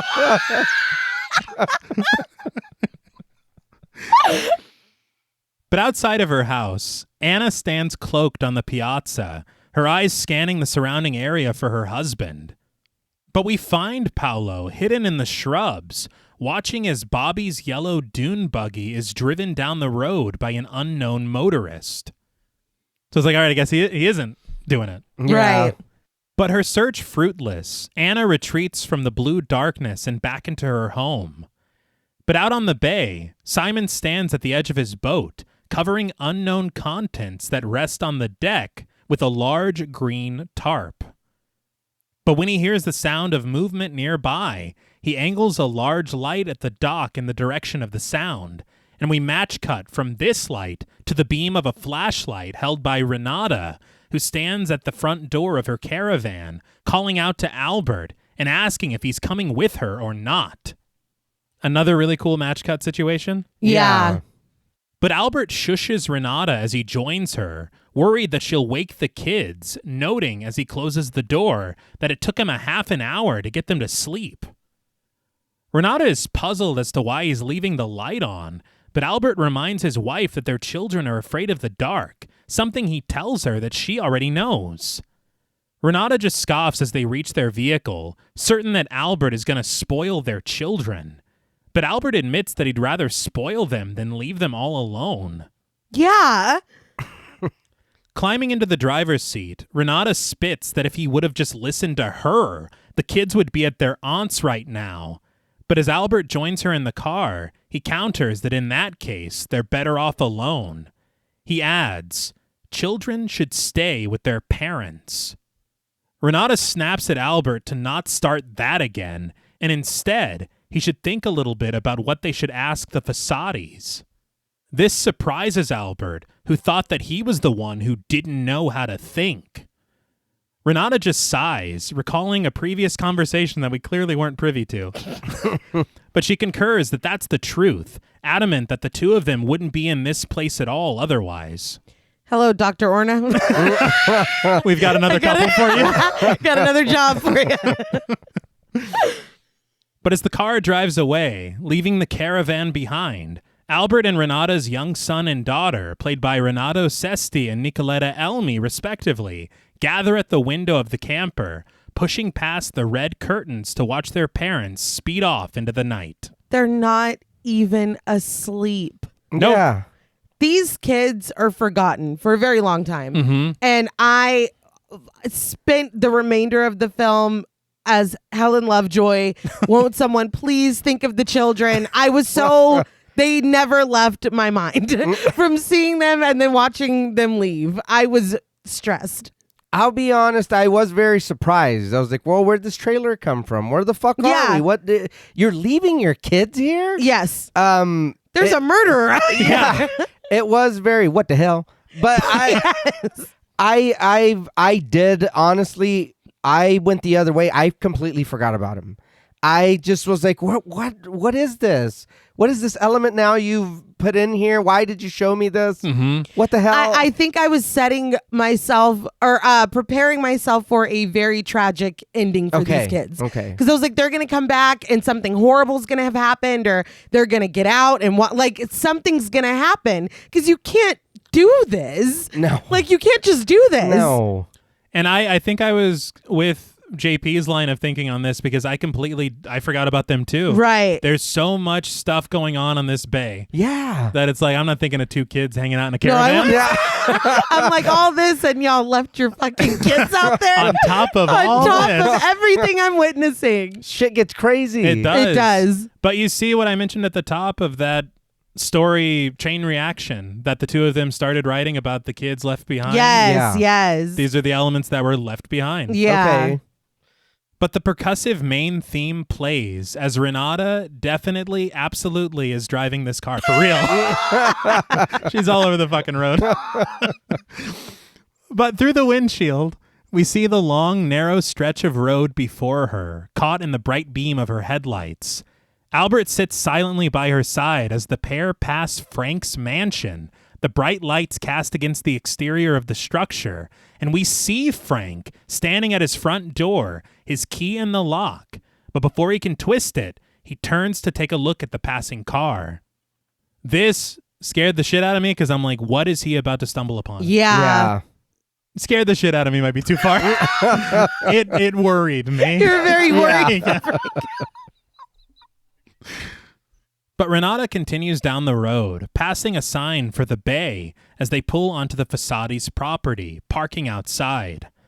Her brights still blasting, Renata and Albert exit the car, Renata calling out to Paolo, who exits a shed, his eyes squinting from the light cast in his direction. Renata introduces herself to him as Count Filippo Donati's daughter. And she says that she hopes Paolo can provide her some information about him, noting that she hasn't heard a word from him ever since her mother, Countess Frederica, died. Oh. Yeah. I was like, it's all making sense now. I was like, because who are these people parked in a caravan on the thing? Yes. But Paolo cowers back into the shed, shielding his face from the headlights, and looking suspicious as all hell. We notice a wound on the side of his hand. Renata asks if they can come inside, and Paolo nods his approval. But inside, Renata and Albert sit at the coffee table with Anna as Paolo stands by the window, sipping a glass of milk, his hand now bandaged. Okay, McBoyle. Yeah. I was suspicious about the hand wound, though. Yeah. I was too, and then when he had the milk, I was like, I'm looking right at you. Oh, you did this. Yeah. Anna clutches her glass, revealing to Renata and Albert that the Count's sudden disappearance threw a very peculiar light on dear Countess Frederica's death. Anna understands that the police called it a suicide, but she decries this as a farce, certain that Frederica would never kill herself. Anna readjusts a very yellow throw pillow as Renata eyes her curiously. Anna continues that she knew the Countess very well and that she clung to life and her money. She honestly clung to that even more. Albert asks, "So then what you really mean is that Frederica didn't commit suicide?" It's like, I see why Renata's talking shit about you all the time, dude. That's ridiculous. Yeah. What did she just say? He's like, hold on. But Paolo interrupts, awkwardly clearing his throat as he approaches the couch to take a seat next to Albert. He apologizes to Renata for being frank, but before he launches into his own assessment of the situation, he takes a moment to chat with Ferdinando. Can you put that damn bug Yeah, away? dude. The beetle rests in a small container, and Paolo delicately pets him and urges him to drink some milk.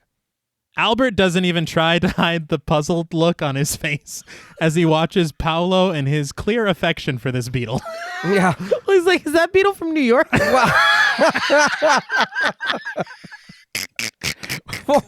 When you do shit like this, Yeah. it kind of makes you look like you killed somebody or you have something to do. Does that bug have a knife? That's the twist, dude. That, It was the bug the whole time. Bava's like, they'll never see this coming. But Paolo finally continues that Count Filippo wasn't exactly beyond reproach, noting that he was, in a word, vice-ridden. Albert wonders what he means by that, and Paolo explains. Women. Gambling. Albert finally understands, but Renata defends her father, claiming that he was an enterprising man. Paolo snaps that the Count had an idea to transform the bay into a fashionable resort, which he says was doomed to fail from the start. Brandishing Ferdinando, Paolo adds that it was certain to fail as the bay is full of insects. Renata then snarks. "It's obviously a place for the two of you then. You should get along here perfectly well." It's like, goddamn, you're a guest here. Yeah. Well, but also he's like, yeah, fucking women and give. It's like, dude, that's his daughter. Yeah. yeah. Like, I yeah. thought, I don't think that anybody has any kind of couth or tact. But he's telling the truth. He's like, this man was a monster. Say it nicer, though. I'm You- sorry. Your father? Monster. You probably are too, honestly. Bug's seen him do stuff. They told me everything. But Anna just downs the rest of her drink, noting that her husband, the poor dear, feels that even insects have a soul. But as she pours herself another glass, Anna adds that if Filippo Donati has a soul, then she's inclined to believe that insects do too. That's my dad. Yeah, again. Yeah. Renata earned that, though. Yeah, no, yeah, she was. Yeah. There's shade being thrown by everyone. And honestly, Anna can do whatever the fuck she wants. That's Yeah. the thing. Albert tries to play peacemaker, stating that what Renata meant to say is that the Fasadis probably settled here for the natural life. But Anna, clutching a smoke in a black cigarette holder, counters. Natural life, unnatural life. I think that anyone would murder his wife if, with her wealth, he could enjoy his life to the hilt. Ooh. Rising from her seat, enraged, Renata fumes that she only came here to learn more about her father's disappearance, not to hear moral judgment passed on him. She states that she doesn't understand what the Fasadis are getting at. It's very clear. I was going to say, I think they've been quite clear. Paolo, clutching Ferdinando close, stands up to meet Renata, assuring her that they aren't getting at anything.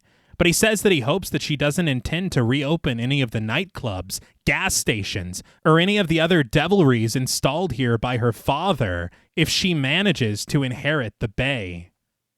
He asks Ferdinando if he remembers what hell that was back then, and an annoyed Anna announces that Ferdinando definitely doesn't remember. Albert asks for clarification on this. Ferdinando doesn't remember? Anna replies firmly that he doesn't, and Albert really takes this in. We're talking about a fucking beetle. Yeah. He's too far gone, dude. But Anna returns her attention to Renata, stating that inheriting isn't always so easy, and positing that maybe Frederica's will leaves everything to her illegitimate son. This is news to Renata, who returns to her seat confused. Anna reveals that Renata's stepmother did have her brighter moments, and she asks if she and Albert knew that Simon was the offspring of her secret affair. Renata demands to know who this Simon even is, with Anna explaining that he's just some guy who lives here in a shack on the bay, part watchman, part fisherman, and even part petty thief. And part squid kisser. I was like, I fucking saw it this morning. It was weird. Paolo then scolds his wife, though, elaborating that Simon is a good soul, really, but recently he's come up with some weird notions. Anna steals Albert's attention, whispering to him that the Countess kept Simon hidden until he was 16, and then she had him build that silly cabin, and she kept him there like a wild animal right under her nose, a constant reminder of her weak flesh. This is a lot, dude. Yeah. Renata assumes that Simon must know something about her father then, but Paolo doubts this, as Simon always avoided the Count, considering that he never approved of his mother's marriage to him. But Albert sees nothing wrong with having a conversation with Simon, positing that they could find out if he knows anything at all. But Anna suggests instead that Frank Ventura could help them, sharing that he's an architect who owns the cottage next to theirs, and she snickers that he knew the Count very well. It's like, what do you know? Yeah.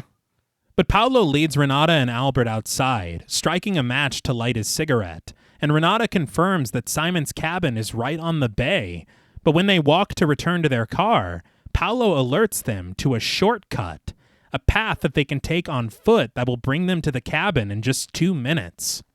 He eyes them suspiciously as they follow his instructions, coughing from the cigarette smoke as he slinks back into his home and closes the door. He chuckles, crushing his cigarette with his wounded hand, just imagining what the conversation will be like between Simon and these two. Anna finally takes notice of the bandage, asking what happened to Paolo's hand, and we spy Paolo from below as he inspects it, stating that he cut himself with a penknife. Sounds like bullshit. Yeah. One thing I will say is in the moment where he's like, no, there's actually a shortcut. I also didn't believe him, and I thought he was sending them like to their death. Yeah. Well, it was like over here down this dark, secluded path. Like it was suspicious. Well, if we're walking away, it's like, that was weird, right? Yeah. Yes. That was strange. They're like, well, he said 2 minutes. Let's. Yeah. But as the pair follow Paolo's path through the trees, Albert laments that as if Renata's father's disappearance wasn't enough, now there's an illegitimate son to boot. Now they're even worse off than they were before. But Renata just offers that if he could cut out the complaining and start using his brain, he'd actually find a solution. But Albert is certain that there's no way out of the situation at all for them. But Renata chides, there you go, giving in already. But as the camera presses in sharply on her, an idea seems to find Renata, and she realizes there's only one obstacle between them and this inheritance. Albert just answers, huh? Oh my God, Albert, please. But my note is, so we're going to go kill Simon? Apparently. Yeah. Renata quickly changes the subject, leading Albert a little further down the path. But we then see Simon exiting his cabin with Frank, a briefcase clutched in the real estate agent's hand, as he tells Simon that they'll settle their business tomorrow. But Simon draws Frank's attention to the approaching couple, Albert's grousing echoing through the thickets, only to be scolded once more by Renata for complaining. Frank then pats Simon on the shoulder, suggesting for him to see who these people are before rushing off out of sight. Simon closes the door to his cabin, taking hurried steps over to his boat and appearing nonchalant as Renata and Albert approach him. But we then see Anna watching from a distance behind the trees that line her cottage. As the couple converses with Simon, we then return to Frank's mansion and find him on the telephone with Laura. The red telephone. Yes. Yeah. He watches Simon, Renata, and Albert from his window as he assures Laura that everything's fine, but it's too late for him to come back tonight. But he says that they can celebrate tomorrow. He asks her once more to be a good girl, but he explains that there has been a slight complication, but nothing serious. He speaks into his very red receiver, promising Laura that it's all been taken care of, that Simon signed the papers and turned out to be much less trouble than he thought he would be. But he asks Laura, "Did you get those air tickets for him?" And upon learning that she did, he bids, "Goodbye, Squonk." This is me in this moment. I'm like, you're going to fucking kill Simon and say he took a trip to Belize. Right. Yeah. But out on the bay, Albert interrogates Simon, who claims not to remember the last time that he saw Filippo Donati. Renata is certain that Simon must have had some contact with him, considering that Simon has lived here for years and the Count practically owns the bay. But Simon corrects that Countess Frederica owned the bay. Renata simply retorts that Filippo was her husband. But when she turns to face Simon's boat, she discovers the wriggling tentacles of a squid stretching outward from beneath the green tarp. Her eyes follow the squid's movements, tracing the large shape resting just beneath the tarp, and Simon's nervous eyes follow her every movement, growing wider as she reaches for the edge of the covering. Albert just continues his line of questioning, Simon denying that he knows anything regarding the whereabouts of Filippo Donati. But just then, Renata raises the tarp, revealing the decaying corpse of her father just beneath it, a large squid suckling at his skeletal jaw. Renata shrieks, alerting Albert that the body is that of her father, and Albert snaps at Simon. "You didn't know anything, huh?" He orders Simon to talk and to make it quick, as Renata clutches closer to him, gagging and retching from the sight before her. As the squid slides slickly from the face of the Count, Simon states sternly that he just found him in the sea. This is not a good look. No. Simon at all. And he goes, "I found him in the sea." Yeah. It's like, dude, Come that's on, not man. fucking convincing. It was very LA Noir. Yeah. I was like, dude, you're Doubt. lying. Yeah. Doubt. But Renata gasps, gagging, as she announces, "Oh, Albert, I'm gonna feel ill." It's like, I think you already You are. are. And Albert's like, "Why?" Yeah, what the hell's wrong with you? But Simon suggests for Albert to take his wife up to Frank's cottage, just up the hill, which is really weird because his cabin's right there. Yeah. He's like, "Well, I don't want you." I don't want you throwing up in my cabin. That's okay, yeah.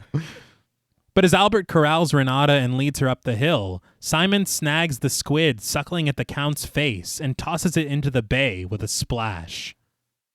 I don't understand why he hid the Count's body on the boat. I don't know. I have no idea.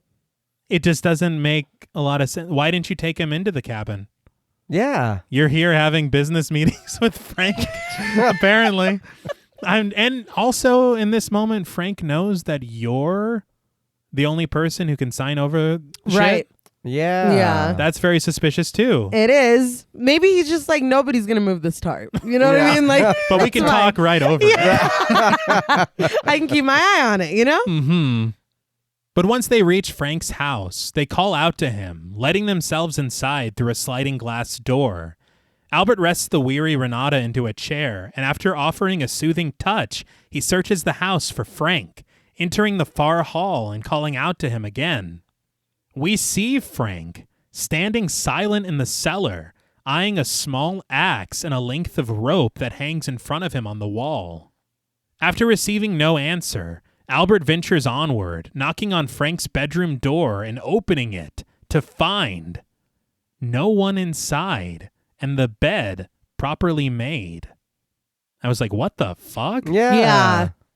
But assuming the house to be unoccupied by anyone other than him and his wife, Albert asks Renata what they're supposed to do now. Renata directs him to go get their car, and Albert makes a mad dash for the Fasadi's place. But as soon as he departs, Renata is overcome with nausea, reaching her feet to search for the nearest bathroom. She finds it in the hall, behind a door of yellow glass. She enters the room, leaning down into the sink, splashing her face with cool water. But after she switches on the light to inspect herself in the mirror, she suddenly gasps in terror, her eyes widening when she discovers what's resting just behind her. And there, in the bathtub against the wall, rests the butchered bodies of Brunhilde, Bobby, Denise, and Duke, their collected corpses scattered atop each other in a heap. Dramatic zooms attempt to sell the shock resting on Renata's face as we pan across the departed group, all wearing bright red wounds and staring lifelessly into the ether. This is a huge underreaction on Renata's part. It is. Yeah. The zooms were doing the heavy lifting. Yeah. The film was more shocked than she was. Yeah. Yeah. Oh, shit. Who put these bodies here? Oh, my God.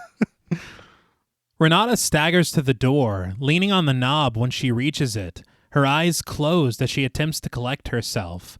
But as soon as she opens them again, she finds Frank standing right in front of her, wielding the axe from the cellar, a look of stone certainty simmering in his eyes. Renata screams for her husband as she tries to slam the bathroom door, struggling against Frank, who pushes against it from the other side, the weak barrier beginning to bow. I don't know what the fuck this door is made of. Yeah. So is this the wall from A Nightmare on Elm Street? But with no other options, Renata searches her vicinity, her desperate hand reaching for a pair of scissors that rests on the bathroom counter. She stabs its sharpness through the yellow glass, shattering it, the blades finding a home in Frank's thigh.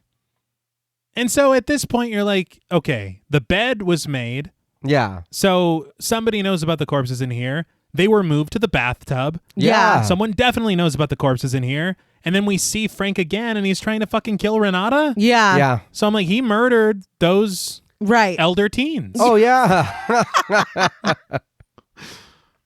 But outside, Albert continues on the path, finally returning to the Fasadi's and running right into Anna, who greets him worriedly, sure that she heard Renata screaming. A breathless Albert reveals that they found Filippo Donati's body in Simon's boat. As he races for their car, Anna takes it upon herself to descend the path toward the bay to see for herself. But once Albert reaches their Mercedes, Paolo suddenly appears, leaning his head in through the opened passenger side window. He asks if Albert has seen Anna, learning that she's headed toward the bay alone. Paolo mutters in annoyance, calling out to his wife as he follows in her footsteps, and as Albert cranks the engine, Anna peers around pensively at the water's edge, with no sign of Simon or the Count's body. Was anybody else surprised that Albert just left Renata there alone? That's strange, but I mean, she told him and he's kind of just following orders. Come on, He is. I was like, damn, you are far. The walk was short, but you gotta drive around. Yeah, but I'm like, you're in a stranger's house and the stranger wasn't there and you just left your traumatized wife alone. Like, I'm just like, why? Dude, like, why is everybody being abandoned? The children, fucking Brunhilde. Now I'm just, someone could come and fucking attack you with an axe or whatever. You never know. Or never come know. shove their head in your window. You never know what could happen. And that felt weird too, that Paolo's just like, hey. Yeah. Oh, shit. Very odd. Like everybody. I don't know what's going on. But drums plod eerily in the score as Anna creeps her way over to Simon's cabin, its door creaking open in the light evening breeze. She then stands at the cabin's window, glancing inside, but before she can spy anything useful, a bird bursts from the trees, its chittering scaring the absolute shittering out of her. But just as soon as Albert arrives at Frank's house, the tires of the Mercedes screeching to a stop, he spots a fearful Paolo rushing away from the residence and calling out to his wife in his retreat. But Albert continues onward, entering the house, and as soon as he sets foot in the living room, the sight before him, which we do not see, inspires a shuddering gasp. He then exits the house, Renata calling out to him from the trees, and a stunned Albert asks his wife if she saw what they did to Frank, and Renata reveals to him that she did it. I'm like, so much of this is happening off screen. Yeah. And I do also want to point out that there's no way that Renata or Albert should know who Frank is. Yeah. But Albert can't believe what he's hearing, and Renata asks, "What did you expect me to do?" Albert just stares at her wordlessly as she insists that there's no time to waste and that she'll explain later. Glancing down the path in front of them, she orders Albert to hurry, to catch up to Paolo, and to take care of him before he can call the police. She urges him to stop Paolo before he ruins everything. Albert is doubtful that he could do it, but Renata spurs him onward, ordering him to take care of it. You really want me to kill the bug guy? Like, what? It's a wild situation we're in. Yeah. It is, because I think when these two roll up on the scene, you don't realize their intentions or how devious, whatever. I was just like, what? Like getting whiplash, because it's like, now y'all are killing people? Yeah. But after Albert takes off, tracing Paolo's path to his home, Renata looks downward toward the bay, where Anna slinks like a shadow through the night, away from Simon's cabin. She moves after her, on a mission. But Anna's trek takes her toward the stone steps that lead up to Frank's cottage, and though she stops momentarily when she hears the sound of movement behind her in the brush, she continues unabated. But little does she know that Renata is right on her trail. Paolo, however, makes it back to his property, rushing inside and not closing the door behind him. He's in a hurry. But he rushes for the telephone. A clock on the wall chimes as it reaches the hour of 10 o'clock, startling the already anxious Paolo. But he procures the phone book from the cabinet, setting it down next to the telephone as his frantic fingers dial the number he finds for the police. You had to look up the police, my dude? Yeah. I thought Albert was the dumbest one in the movie. Yeah. He's got competition. But he dials on the rotary 331. And he somehow ends up with the wrong number the first time. Oh my God. But before he can have a second go at it, Albert suddenly appears, reaching at him from behind and seizing the telephone cord, wrapping it around Paolo's throat and cinching it tightly. Paolo barely puts up a fight as Albert pulls the cord tighter, squeezing the life out of the entomologist, Paolo's head clattering to the dining room table. Well, That's it. yeah. Do you ever think, like, if you're being strangled, like, just to pretend that you're out of air? Because they seem to give up pretty easily after that, and then you can have your time. Yeah, but I Right, can't, like, with these little lungs, dude, the second they let go, I'm actually like, out of air. yeah. I'm giving myself away. I'm like Sonic underwater. Like, you liar. Yeah. Now they're even angrier at me. It's the whole thing. But elsewhere, Laura arrives at a gas station, an uncredited attendant offering to fill up her very red car and check the oil for her before directing her inside when she asks to use the telephone. Now, I didn't forget about the kids, but her I forgot about. Yeah. Yeah, she's been on the outskirts for the entire film. Yeah, I know he was talking to her on the phone earlier or whatever, but I was not expecting to see her again at all. Yeah.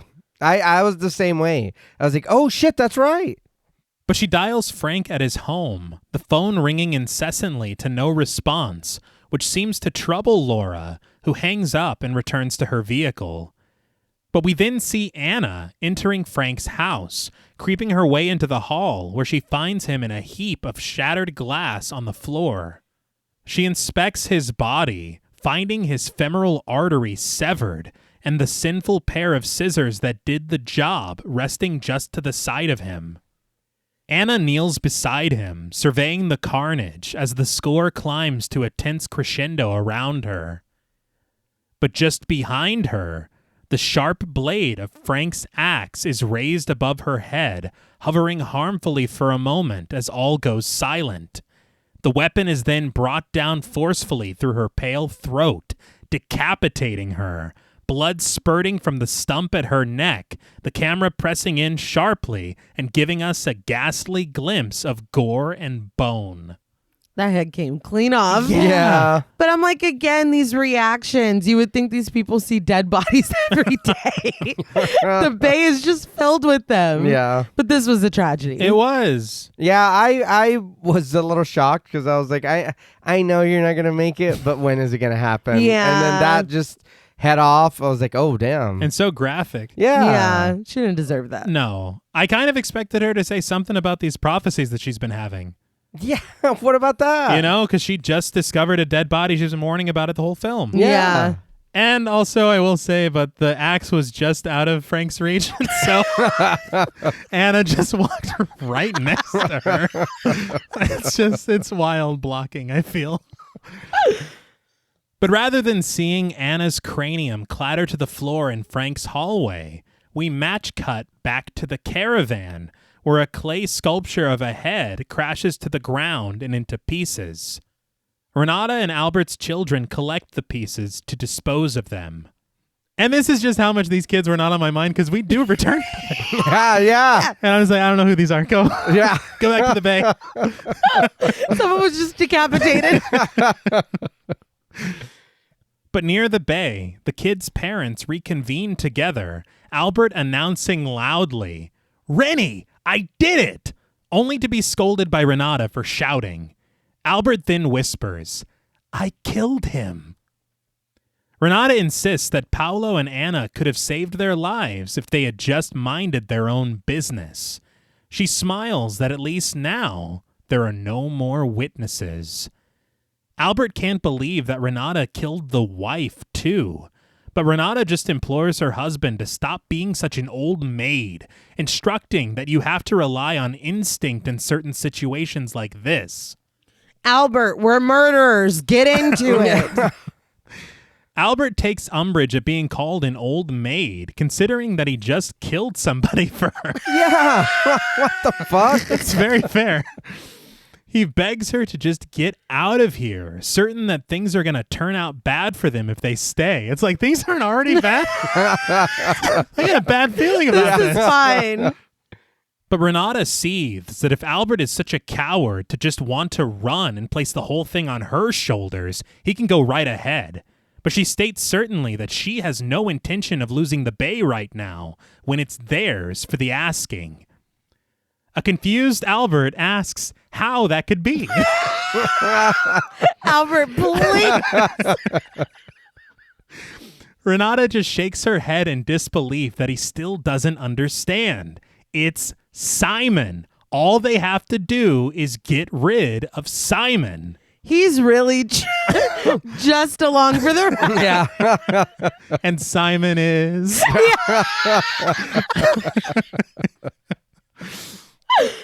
But the score kicks into gear, percussion accompanying the sinister steps of the couple as they march their way to Simon's cabin.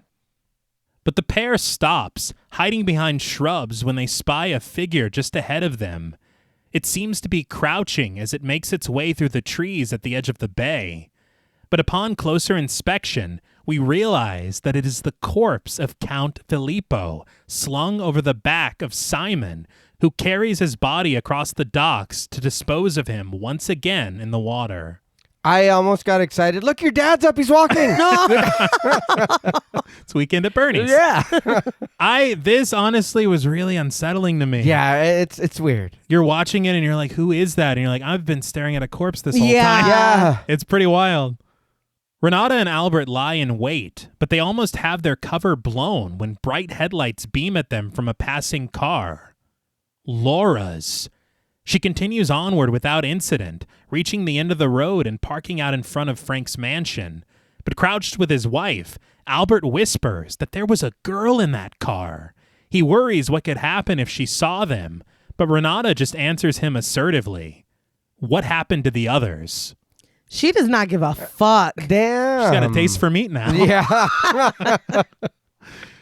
But Laura makes her way inside of Frank's house, letting herself in through the opened front door.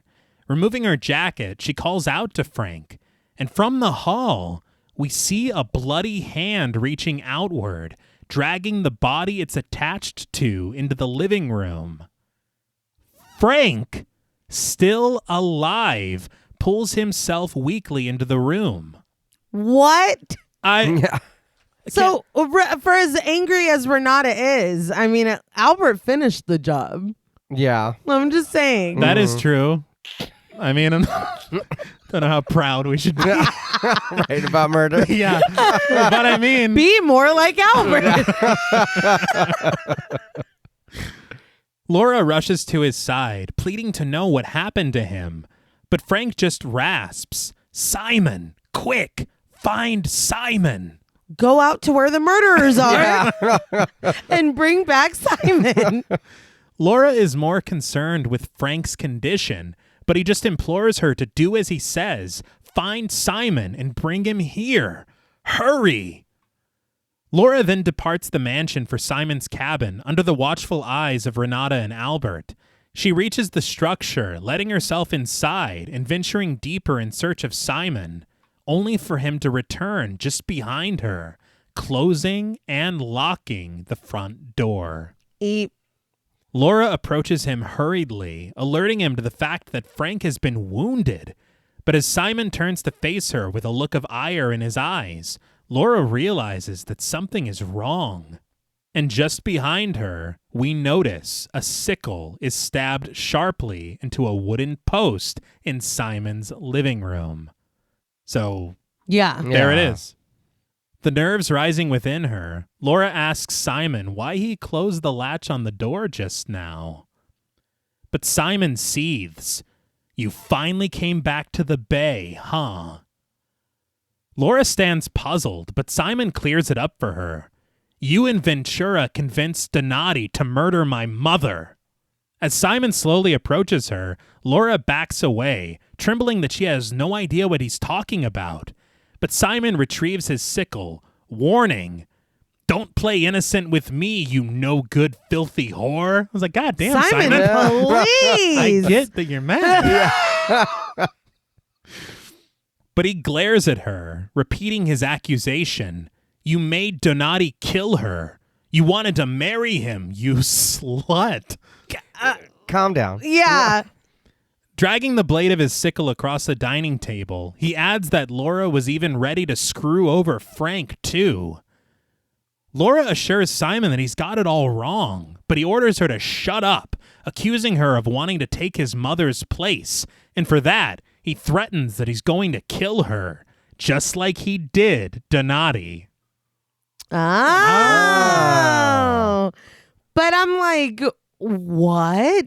Her and Donati? Yeah, I was like, this is an angle I didn't... What? Yeah. But with her back against the wall and nowhere to go, Laura declares her innocence, swearing that she was forced into this, and if she didn't go along with it, Frank would have killed her. But, okay, you and Frank were squonking or do Yeah, whatever. yeah. He didn't Like, let's seem... No. It's just like at this point, I'm like, what is true? Mhm. What really happened? Yeah. Outside, Renata and Albert gather at the window of Simon's cabin, the howling wind bristling the nearby branches as they listen intently to the conversation at hand. But inside, Laura lays the blame entirely at Frank's feet, promising Simon that she's telling the truth. But we pull back to reveal a boiling pot on a nearby stove, the flames licking at its side and its handle just within Laura's reach. Through the events of this evening, I don't know when the fuck Simon's like, I'm going to make some spaghetti real quick. So, for this to be on the stove is really... I was going to wait to talk about the pot of boiling water that spawned here out of nowhere, but... Sure. It's there, yeah. Sure. Starving, dude. This has been a really long... But Laura explains that she only met the Countess once, but she liked her immediately. She says that Frank wanted to buy the bay, but the Countess wouldn't sell it to him. Simon slowly lowers his sickle, and we're treated to a flashback. The very much alive Countess Frederica sits in her chair in the study of the Donati mansion, refusing the offer to sell the bay to Frank. We see him there, standing in a smart white suit next to Laura, his trusted secretary. Frank suggests that the Countess may be misinterpreting their intentions here, and states that with the property as interesting as the bay, they'd feel obliged to improve upon its natural beauty. He proposes that they could turn it into a paradise, but the Countess counters. Of bricks and reinforced concrete and sewer pipes? He's like, yeah. Doesn't that sound amazing? But as the Countess once again declines Frank's offer, Laura ventures past their conversation to peruse the items that line a bookshelf against the wall. Frank flashes a look of disappointment over to Laura as the Countess continues that she has no greed for property, but she was born to this land, and she can't be coerced to sell it, nor usurp it. I laughed very hard, because the subtitles, instead of saying nor usurp it, said no usurpant. My note was not usurpant. It's like, so she's not calling him a snake. That never happened. But she says that the bay is her little acre. Frank wonders why she objects to enhancing its natural character, asking if increasing its value would really be all that immoral. But the Countess just contributes this to a difference of values, whereas she doesn't necessarily censure his motivations for developing the bay. She's already suffered enough because of an earlier attempt at, as he puts it, increasing its value. But Laura has cautiously crept her way over to a nearby table, her sly eyes perusing the pages of the Countess's diary, which lies wide open, and written in large blue ink, she reads, May 13th, the bay has become a desolate symbol for our marriage. Frank reminds Frederica that her husband did plan to, but the mere utterance of her husband causes the Countess to gasp. He's a vulgar and unprincipled little man, not another word. Frank, not at all getting the message, asks if raising the sale price would help her reconsider. Dude. But the Countess sticks to her guns, snapping back that a sincere gentleman would not have insisted to that extent. And with that, she declares that she's late for her nap, bidding Laura a good day and wheeling right past Frank without a word as she exits the room. Laura returns the greeting to the Countess, but she shakes her head at Frank as soon as she departs. Frank simply states that Laura gives up too easily and beckons her to follow him out of the mansion. But as she joins him toward the exit, we press in on the dining table behind her, discovering that the diary no longer rests there. That's fucked. Yeah. But I'm like, we went into this flashback with her being like, I liked her immediately. Yeah. Let's steal her diary and shit. Shit. But sometime later, the pair rest together on the couch in Frank's house, flipping through the pages of the Countess's diary until Laura finds a passage worth sharing. January 8th. All is doomed. Filippo is a complete stranger to me. While I was against his promoting of the Bay, I was mad to think that that had anything to do with us. The romance was already past. Frank curses the Countess, wondering why Filippo hasn't fixed her for good. It's like, What? Yeah, what the fuck?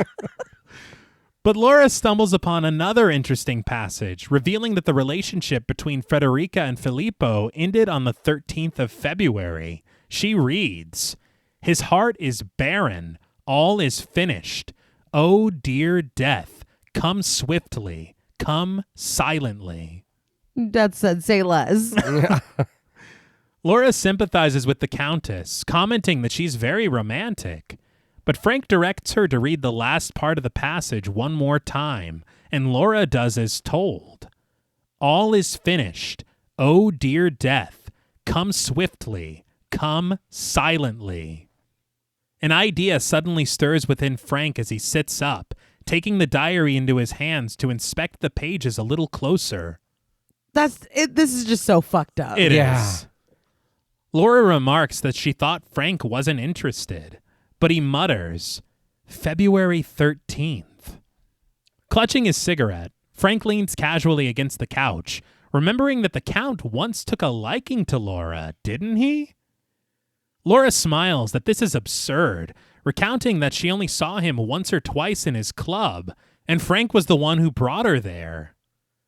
But Frank suggests that if she let the Count play up to her a little bit, it might prove interesting.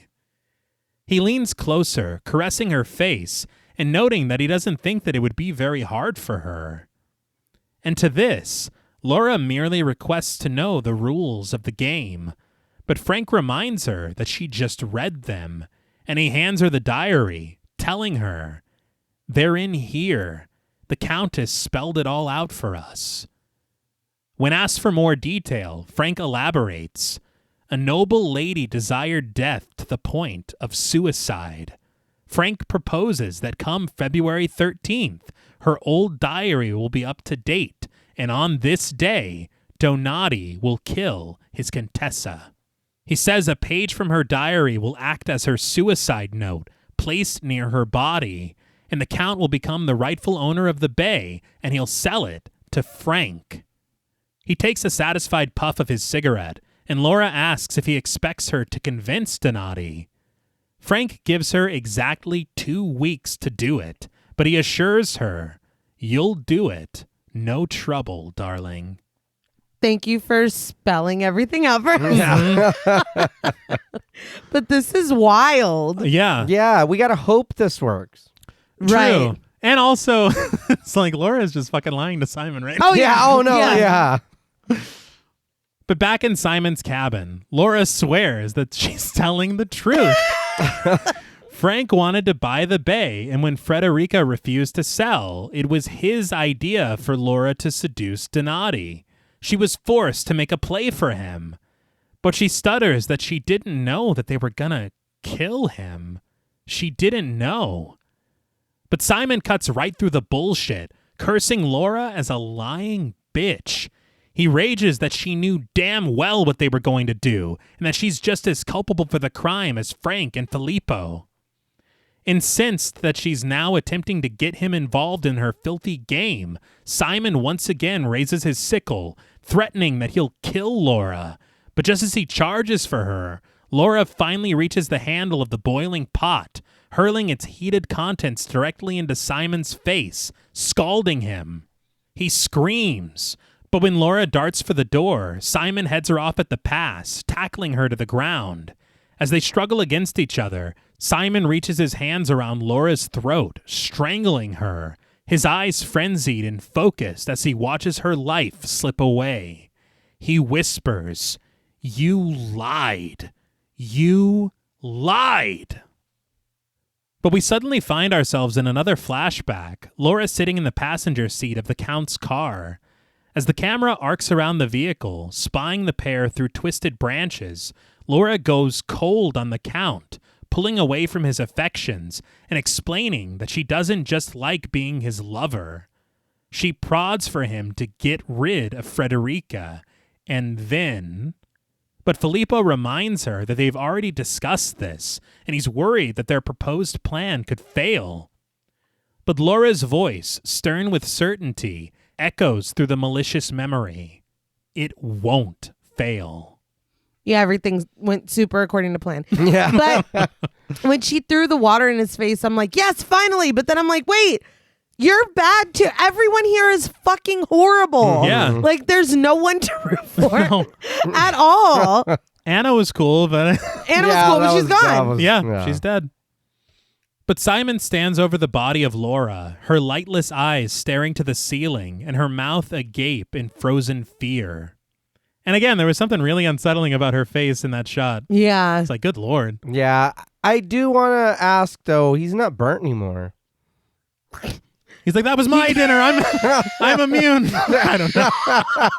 I'm the one that boiled them. It's my spaghetti water. Yeah. Cannot harm me. But Simon creeps over to his dropped sickle, picking it up and stepping out into the evening. His face slick with sweat, he approaches the bay, accompanied only by somber piano and strings in the score. He breezes past the water to enter the deserted nightclub, collapsing to a wall for just a moment to collect himself before venturing on and finding a solemn seat at the center of the room.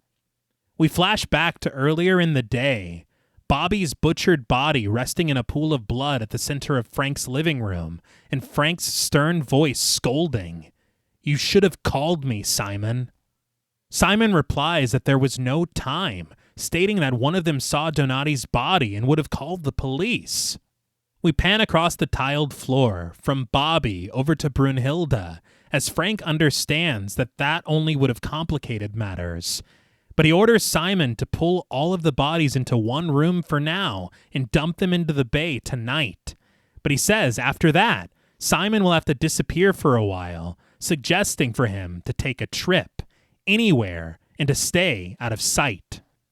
We finally find Simon sitting on the steps of the sunken-in living room in the dark, unsure how he could do such a thing without any money. But Frank has a solution.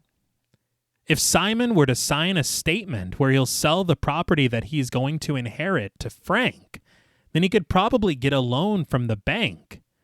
But to facilitate things, Frank requests a copy of the Countess's will, too. With no other options, Simon accepts this, and we watch as in Simon's cabin, he signs the document as Frank ordered, the real estate agent promising that tomorrow, Simon will get the money as planned, as well as his tickets and his passport, too. Simon thanks him. I don't think Simon was really going to get out of here on his own. I don't think so either. Mm-mm. I think that sounded good, but I don't think that was going to happen. No. And honestly, I know that well, how many people? He's killed several people. Yeah. Oh, no, yeah. I was just... I know he made a couple mistakes. Because I honestly don't give a shit about him killing the Count. Right. He killed your mother. Yeah. Yeah, exactly. But these people who came and broke into the thing, that's a little fucked up. Yeah. Although they were a little strange. That's what I'm saying. There are no good guys. No. But Frank is just a fucking weasel, man. Yeah. Because he came here to the bay to get Donati's signature, and now that he's gone, he's like, well, the next best thing. Yeah. How can I get the bay? I promised the judge that I don't know. Something That's part a of whole it. other thing. But now, all alone in the abandoned nightclub, Simon bursts into tears, sinking his sickle into the wooden floor in frustration. But after a moment of sulking, he reaches his feet again, walking deeper into the building, and we spy him through a window, the shattered red glass of it surrounding him as he steps into the kitchen. Another really cool visual when you know what's coming next. Mm-hmm. Yeah. Without warning, Simon is speared through his stomach by Albert.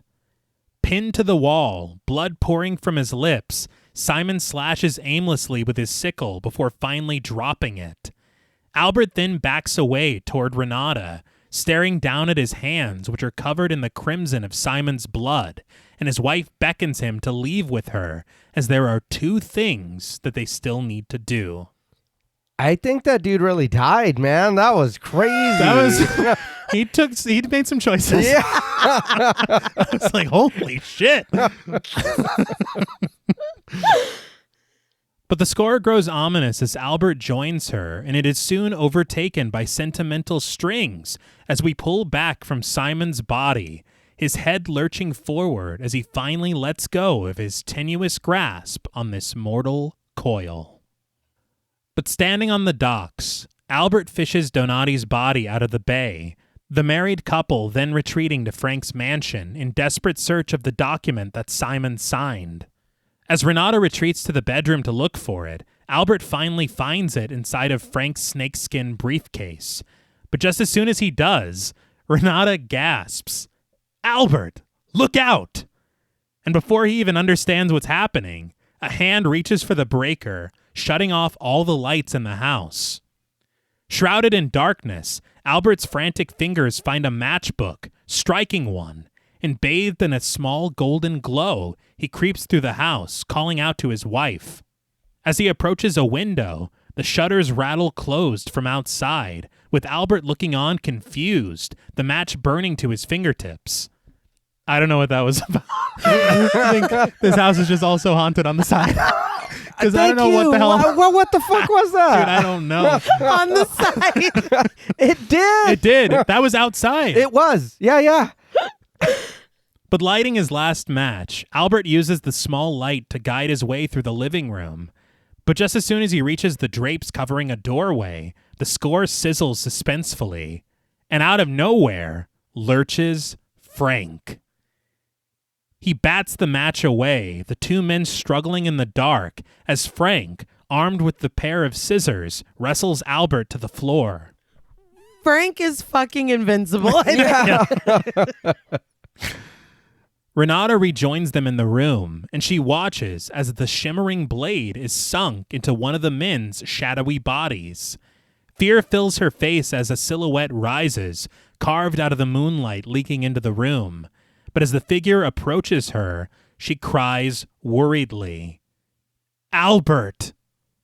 But we match cut to the following morning as she smiles her husband's name once more. Albert! That was a great transition. But I'm like, God damn, dude, she didn't help at all. No. It's like, we'll see how this goes. My name's Paul and this shit's between y'all. I'll be honest, I was a little confused because we don't see who it is. Uh-huh. Then again, when we do cut to this and it's them, I'm like, oh, so you did kill Frank or what? What the fuck? Frank, I guess, is finally Yeah. dead. Yes. But the pair stand together, parked outside of their caravan, Frank's briefcase opened and resting on the hood of their Mercedes. Albert holds the last of the documents, a small flame eating away at the evidence of Simon's deal with Frank. As Renata takes a seat, she notes that she never really thought that Albert had it in him. But Albert notes that this was the least he could do for his family. Renata suggests that they clear out for now, but later they can come back and the whole bay will legally be theirs. Albert, closing the case, proposes that they let the police clean the place up first, and he crosses past her to open the trunk and place the briefcase inside. We spy them from the interior of the trunk. I will say Tarantino was a huge fan of Mario Bava. Yeah. Okay. But Renata smirks that Albert has changed, though he wonders if it's for the better or for the worse. But Renata is just grateful that they were able to find her father, and now nobody can accuse him of being a murderer. Albert rejoices. All's well that, ends well. Which, I mean, is about the best you can do. Yeah. We did a lot of shit last night. Yeah. But as the pair embrace warmly, we suddenly pull back to reveal their son standing at the window of the caravan, holding a shotgun. He calls out to his parents, and as they turn to face him, he pulls the trigger, blowing both of them away. They clatter to the ground, their children watching from the window, the son grinning as he clutches the shotgun, and the daughter remarking, "Gee, they're good at playing dead, aren't they?" What the fuck? What? The score grows jovial and sing-song as the son suggests that they should go down to the bay together. The two children bound out of the caravan, rushing for the coastline, and we follow them in slow motion through the underbrush, the rightful owners of this bay of blood. We cut to black, and the credits roll.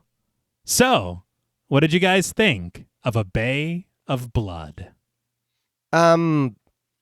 I'm going to be honest, like we always usually are. Well, Usually? we are. Yeah. No, we lie all the time. We be lying. We didn't know what was going on. We didn't.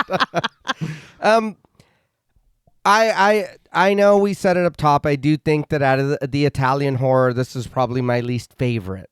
It was just pretty confusing, and then at the end, when we do get the flashback or the explanations or whatever, and for me, on the cool, that could have been an email. That flashback was long. That was like, but And it was like two or three. It was a couple of them in there. Yeah. But I do get the look. Well, this was because of this, and this they were trying to do to that, and this person was trying to, like, I get it, but it was, I think, leading up to it for me was a bit of just confusion the whole time. The axe to the face or the sickle or whatever, that looked really cool. Some of the shots, it's really pretty. The setting, everything they're doing. I was very confused, and maybe it does take a couple of rewatches to kind of appreciate what's going on. But my first initial feelings, the movie's not for me. Nothing against it. I had a lot of fun talking about it, but I think watching it, it was just kind of, And then the ending, holy shit. I'll be honest, I wasn't expecting the kids. Right. And that was and Yes. then when it was the whole, they're good at playing dead, it was like, oh. And then the music kicks in and they go, and I was The like, whimsical. yeah, I was like, all right, like that's a choice. It was very, oh shit, that, like I said, that's crazy. And then when the whimsical music kicks in, it was just like, oh, all right, well, cool. You know, I guess who's taking care of them? Who's going to feed them? Who's what now? I mean, Well, they own the bay. They can sell it to... Yeah, I'm sure that's their first order of business. They'll live like kings. Yeah. Damn hell-ass kings. they can go dance in that abandoned Yeah. They place. sure I mean, can. And all the murderers have been, yeah, been they're taken gone. But I'd had a lot of fun talking about it. I will admit that. This was a blast to talk about and to discuss. Watching again, I'd probably be a little bit of time, you know what I mean, before I watch it again and maybe give it another chance. But as of right now, this is my least favorite of the Italian horror that we've covered. I think that's fair. I really love stories where there are so many moving parts. I think of like Needful Things where it's like a domino, you know what I mean? Yeah. This person does that, and then after a certain point you're like, it's just chaos, but you can trace it back to these few threads that started everything.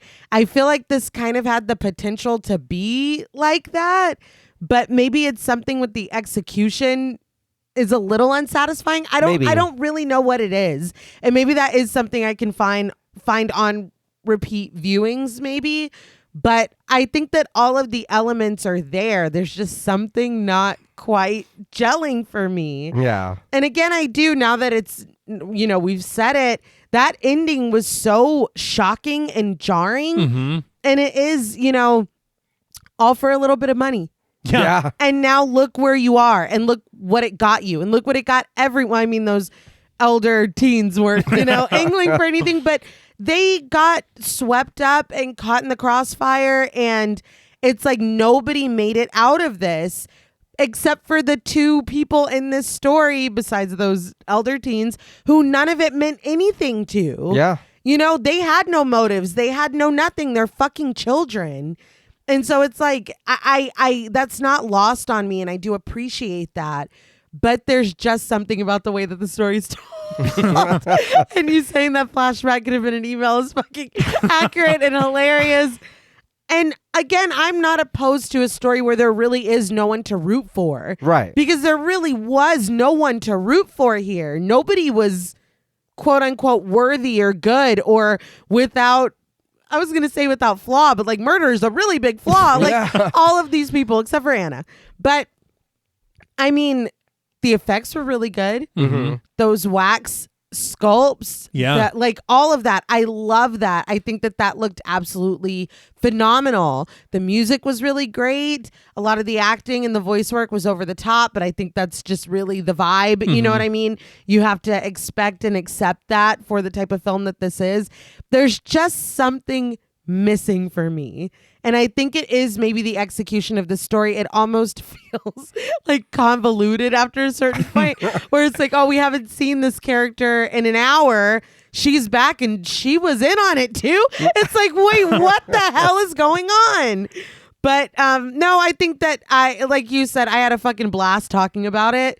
And I am glad that we covered it. It's just there's something that it's a little bit of a miss for me when we have delved into so much really, really great Italian horror. Yeah. I think this is lower on the list for me as well, but it was still a lot of fun because these people were fucking trifling.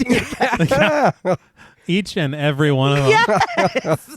I have to agree with you both. We've covered a lot of amazing Italian horror on this show. Yeah. And I would say I'd probably rank this at the bottom of what we've covered. Mm-hmm. But I don't want that to sound like it's bad or that I didn't like it. No, yeah. Because I think that there's a lot to appreciate about this film, and not just the influence that it had on other films, but I think a lot of the things that they were doing were pretty interesting. Yeah. Especially for 1971. Yeah. That is surprising. And I think that it does, like you suggested, it does absolutely reward you on that rewatch because you realize like all of these characters are clear in their intentions. There's nothing about it that comes up later that you're like, well, that conflicts with what you said then. So it's like once you know. Yeah. Yeah. And you know why Frank is headed to the Bay exactly. And you see the switch he makes when he realizes he can take advantage of Simon. Yeah. And with the flashback and the timing of everything, you see him leaving Simon's cabin much earlier, and you're like, why is he there at Simon's cabin? Right. Yeah. And it's because they've already dealt with the bodies of the teens. They've already made this deal. That's why he's like, did you buy him an airline ticket? Because they're already trying to get him out of the country. Right. Like it's a lot of like out of order, I guess, like a little, it is convoluted. It's it is. You know. But once you know, you know. Right, right. And you can get it, and you're like, oh, okay, so I see who's in cahoots with who. Because the first time I watched it, I was like, I thought you were here to see the Count. And you're like, hey, Simon, handshake. Yeah. It's like, what the hell? What is going on? How do you even know that that's his son? Yeah. Or her son? Yeah. Right. But yeah, it's one that does reward you on a rewatch, and it is, man. That ending is fucking crazy. Yes, Yeah. it is. I think the thing that would make the ending work a little bit better for me is if I was aware of this shotgun at all. Okay. That's Okay. Yeah. Like if there was true. even the smallest conversation or a word spoken about it. Right. And so we're like, okay, we know that this chotgun is in that caravan. Could be a Chekhov's situation. Yeah. Yeah. That I think would work a lot better for me because it really does come out of the fucking blue. And you're like, I couldn't have guessed it because I didn't even know it was there. Exactly. You know? When they left, he could have been like, oh, well, they're safe. The shotgun's in there, whatever. Something. Or Or kids, don't touch the shotgun. Something. Or if they're going to use it for their nefarious deeds and their son catches them and he's like, oh, it's just a toy. Yeah. Yes. Okay. And then the son's like, oh, okay. And like, go back to bed. Right, right. But that would honestly tie it all together. Yeah. Because the daughter was like, they're good at playing dad. Like, they think it is a toy. yeah, Right. but it's like, why do you think that? Yeah. You shouldn't think that. No. But I guess we can slide right into ratings. Yeah. I still have a lot of fun with this film, even though I would rank it lower in the Italian horror that we've covered. Mm-hmm. I think it's probably, at least from what I've seen, my least favorite Bava film, but it's like saying your least favorite slice of pizza. Right. Yeah. You know, it's still, at the end of the day, it's pizza, man. Yeah. Everything's pizza. No. I abandoned it immediately. I was like, I can't do it. Don't do it. But I do appreciate a lot about it. I think that with the limitation of that budget, they made this film look more expensive than it probably was with the adeptness of the cinematography. Yeah. There's a lot of really cool shots that really sell how beautiful the bay is. A lot of transitions through different scenes that are always keeping it very interesting. Yeah. I just think that that's something that Bava was just so skilled at. And even with this limited means, he's still able to kind of capture the feeling, at least, of more expensive films. Yeah. Right. And they even mentioned in that book, which I forgot to say on the plot summary, but they couldn't afford to find a place where they could shoot that would capture the idea of a forest that existed in the script. Okay. And so for a lot of the times, there's a lot of like sparse trees that they somehow make it appear as though they are in a forest. And they even talked about Bava enlisting a florist friend of his to drape branches and foliage in the foreground of scenes to make the forest seem more vast. I love that. Okay. And so again, you're using what is at your disposal. Yeah. And it's like, how can you not respect that? Right. Yeah. It's just so cool and so innovative. And we talk a lot about Bava and all the work that he did in that regard when he worked on Inferno. Yeah. Where it's like, how are you like fucking making a city out of egg cartons? Yeah. You That was know? amazing. Yeah. It's just amazing work all the time from this dude. Though this is the least amazing, I would say. But Let's not get too look, carried away. it's like, calm down. Amazing is a strong word. But I really love a lot of this film. And the things that don't work for me, I feel like have a little bit of charm to them. Yeah, that's understandable. And I just, it's Mario Bava. It's hard for me to say anything too negative, really. Yeah. Because I feel like his style just so specifically captures what I love about certain eras of film. Yeah. But just one last quick praise for the score, the production design, or at least the use of these very beautiful mansions, Right. the courage to do something so wild with that ending. Yeah. And I appreciate these characters. I feel like they're interesting and quirky enough to be memorable and not be like stereotypical or cookie cutter characters in a film like this. Right. Right. Maybe except for those teens. Right. But I do think it's really cool that each of the red herrings actually work out. Right. Because everyone does have a motivation for what it seems to be is happening at this bay. Yeah.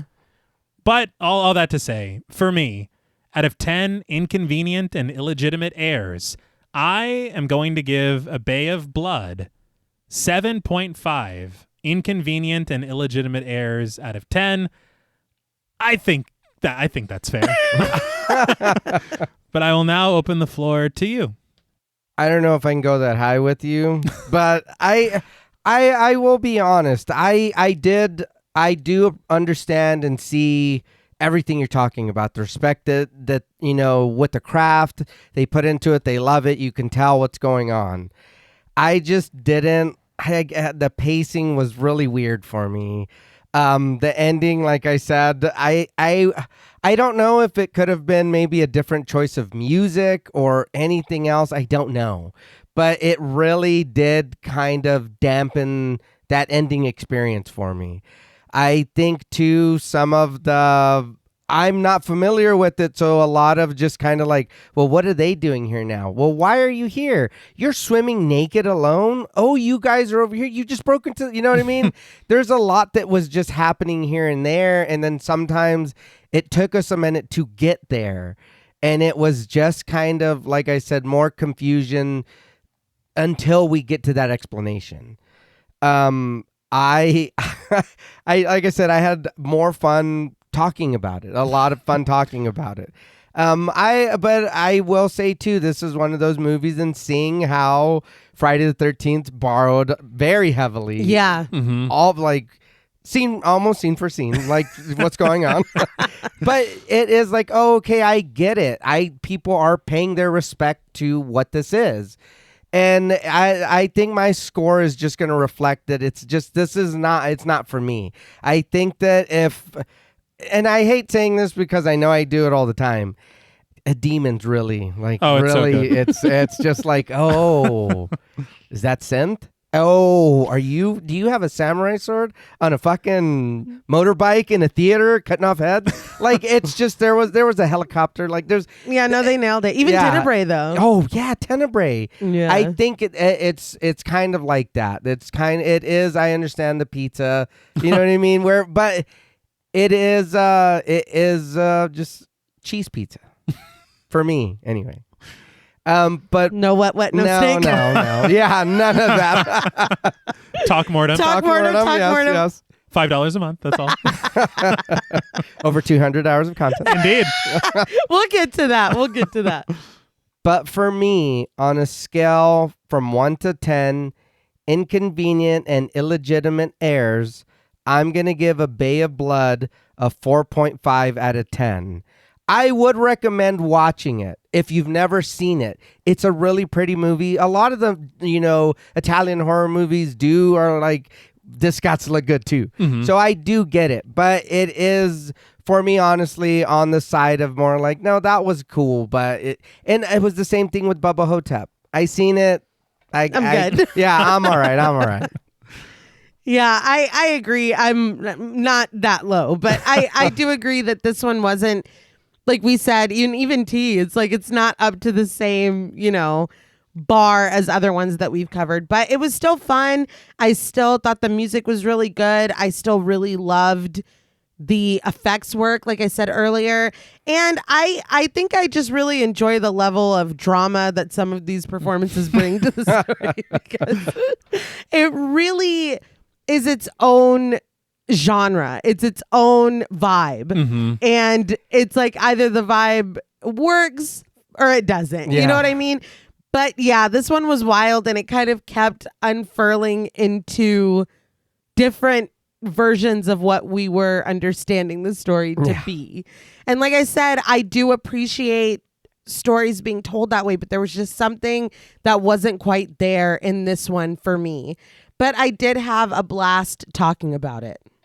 So on a scale from 1 to 10, inconvenient and illegitimate heirs, I am giving A Bay of Blood 6.5 inconvenient and illegitimate heirs. It's fun. Mm-hmm. And that ending. Yeah. Yeah, it's something. It's a doozy. Well, that's all from us at Pod Mortem. What would you rate A Bay of Blood, and what should we watch next? Let us know on Instagram at the Pod Mortem. Don't forget to follow us on Twitter and like our Stairhole Productions page on Facebook.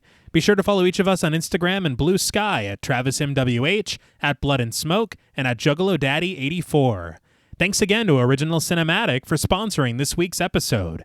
Please consider pledging to our Patreon, where you'll gain access to over 200 hours of bonus content, our monthly schedule, our Discord server, and the opportunity to help us decide which films to cover. And if you're looking for Pod Mortem and Stairhole Productions merch, follow the link in our episode notes. Stay tuned until after the music for a special thank you to our Wendigo Getter patrons. And remember, don't allow yourself to be caught in the current of covetous greed. If you wade too deep into such treacherous waters, you just might drown. Until next time.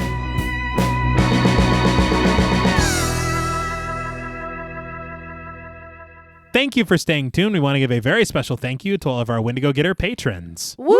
Yeah! Incredible work.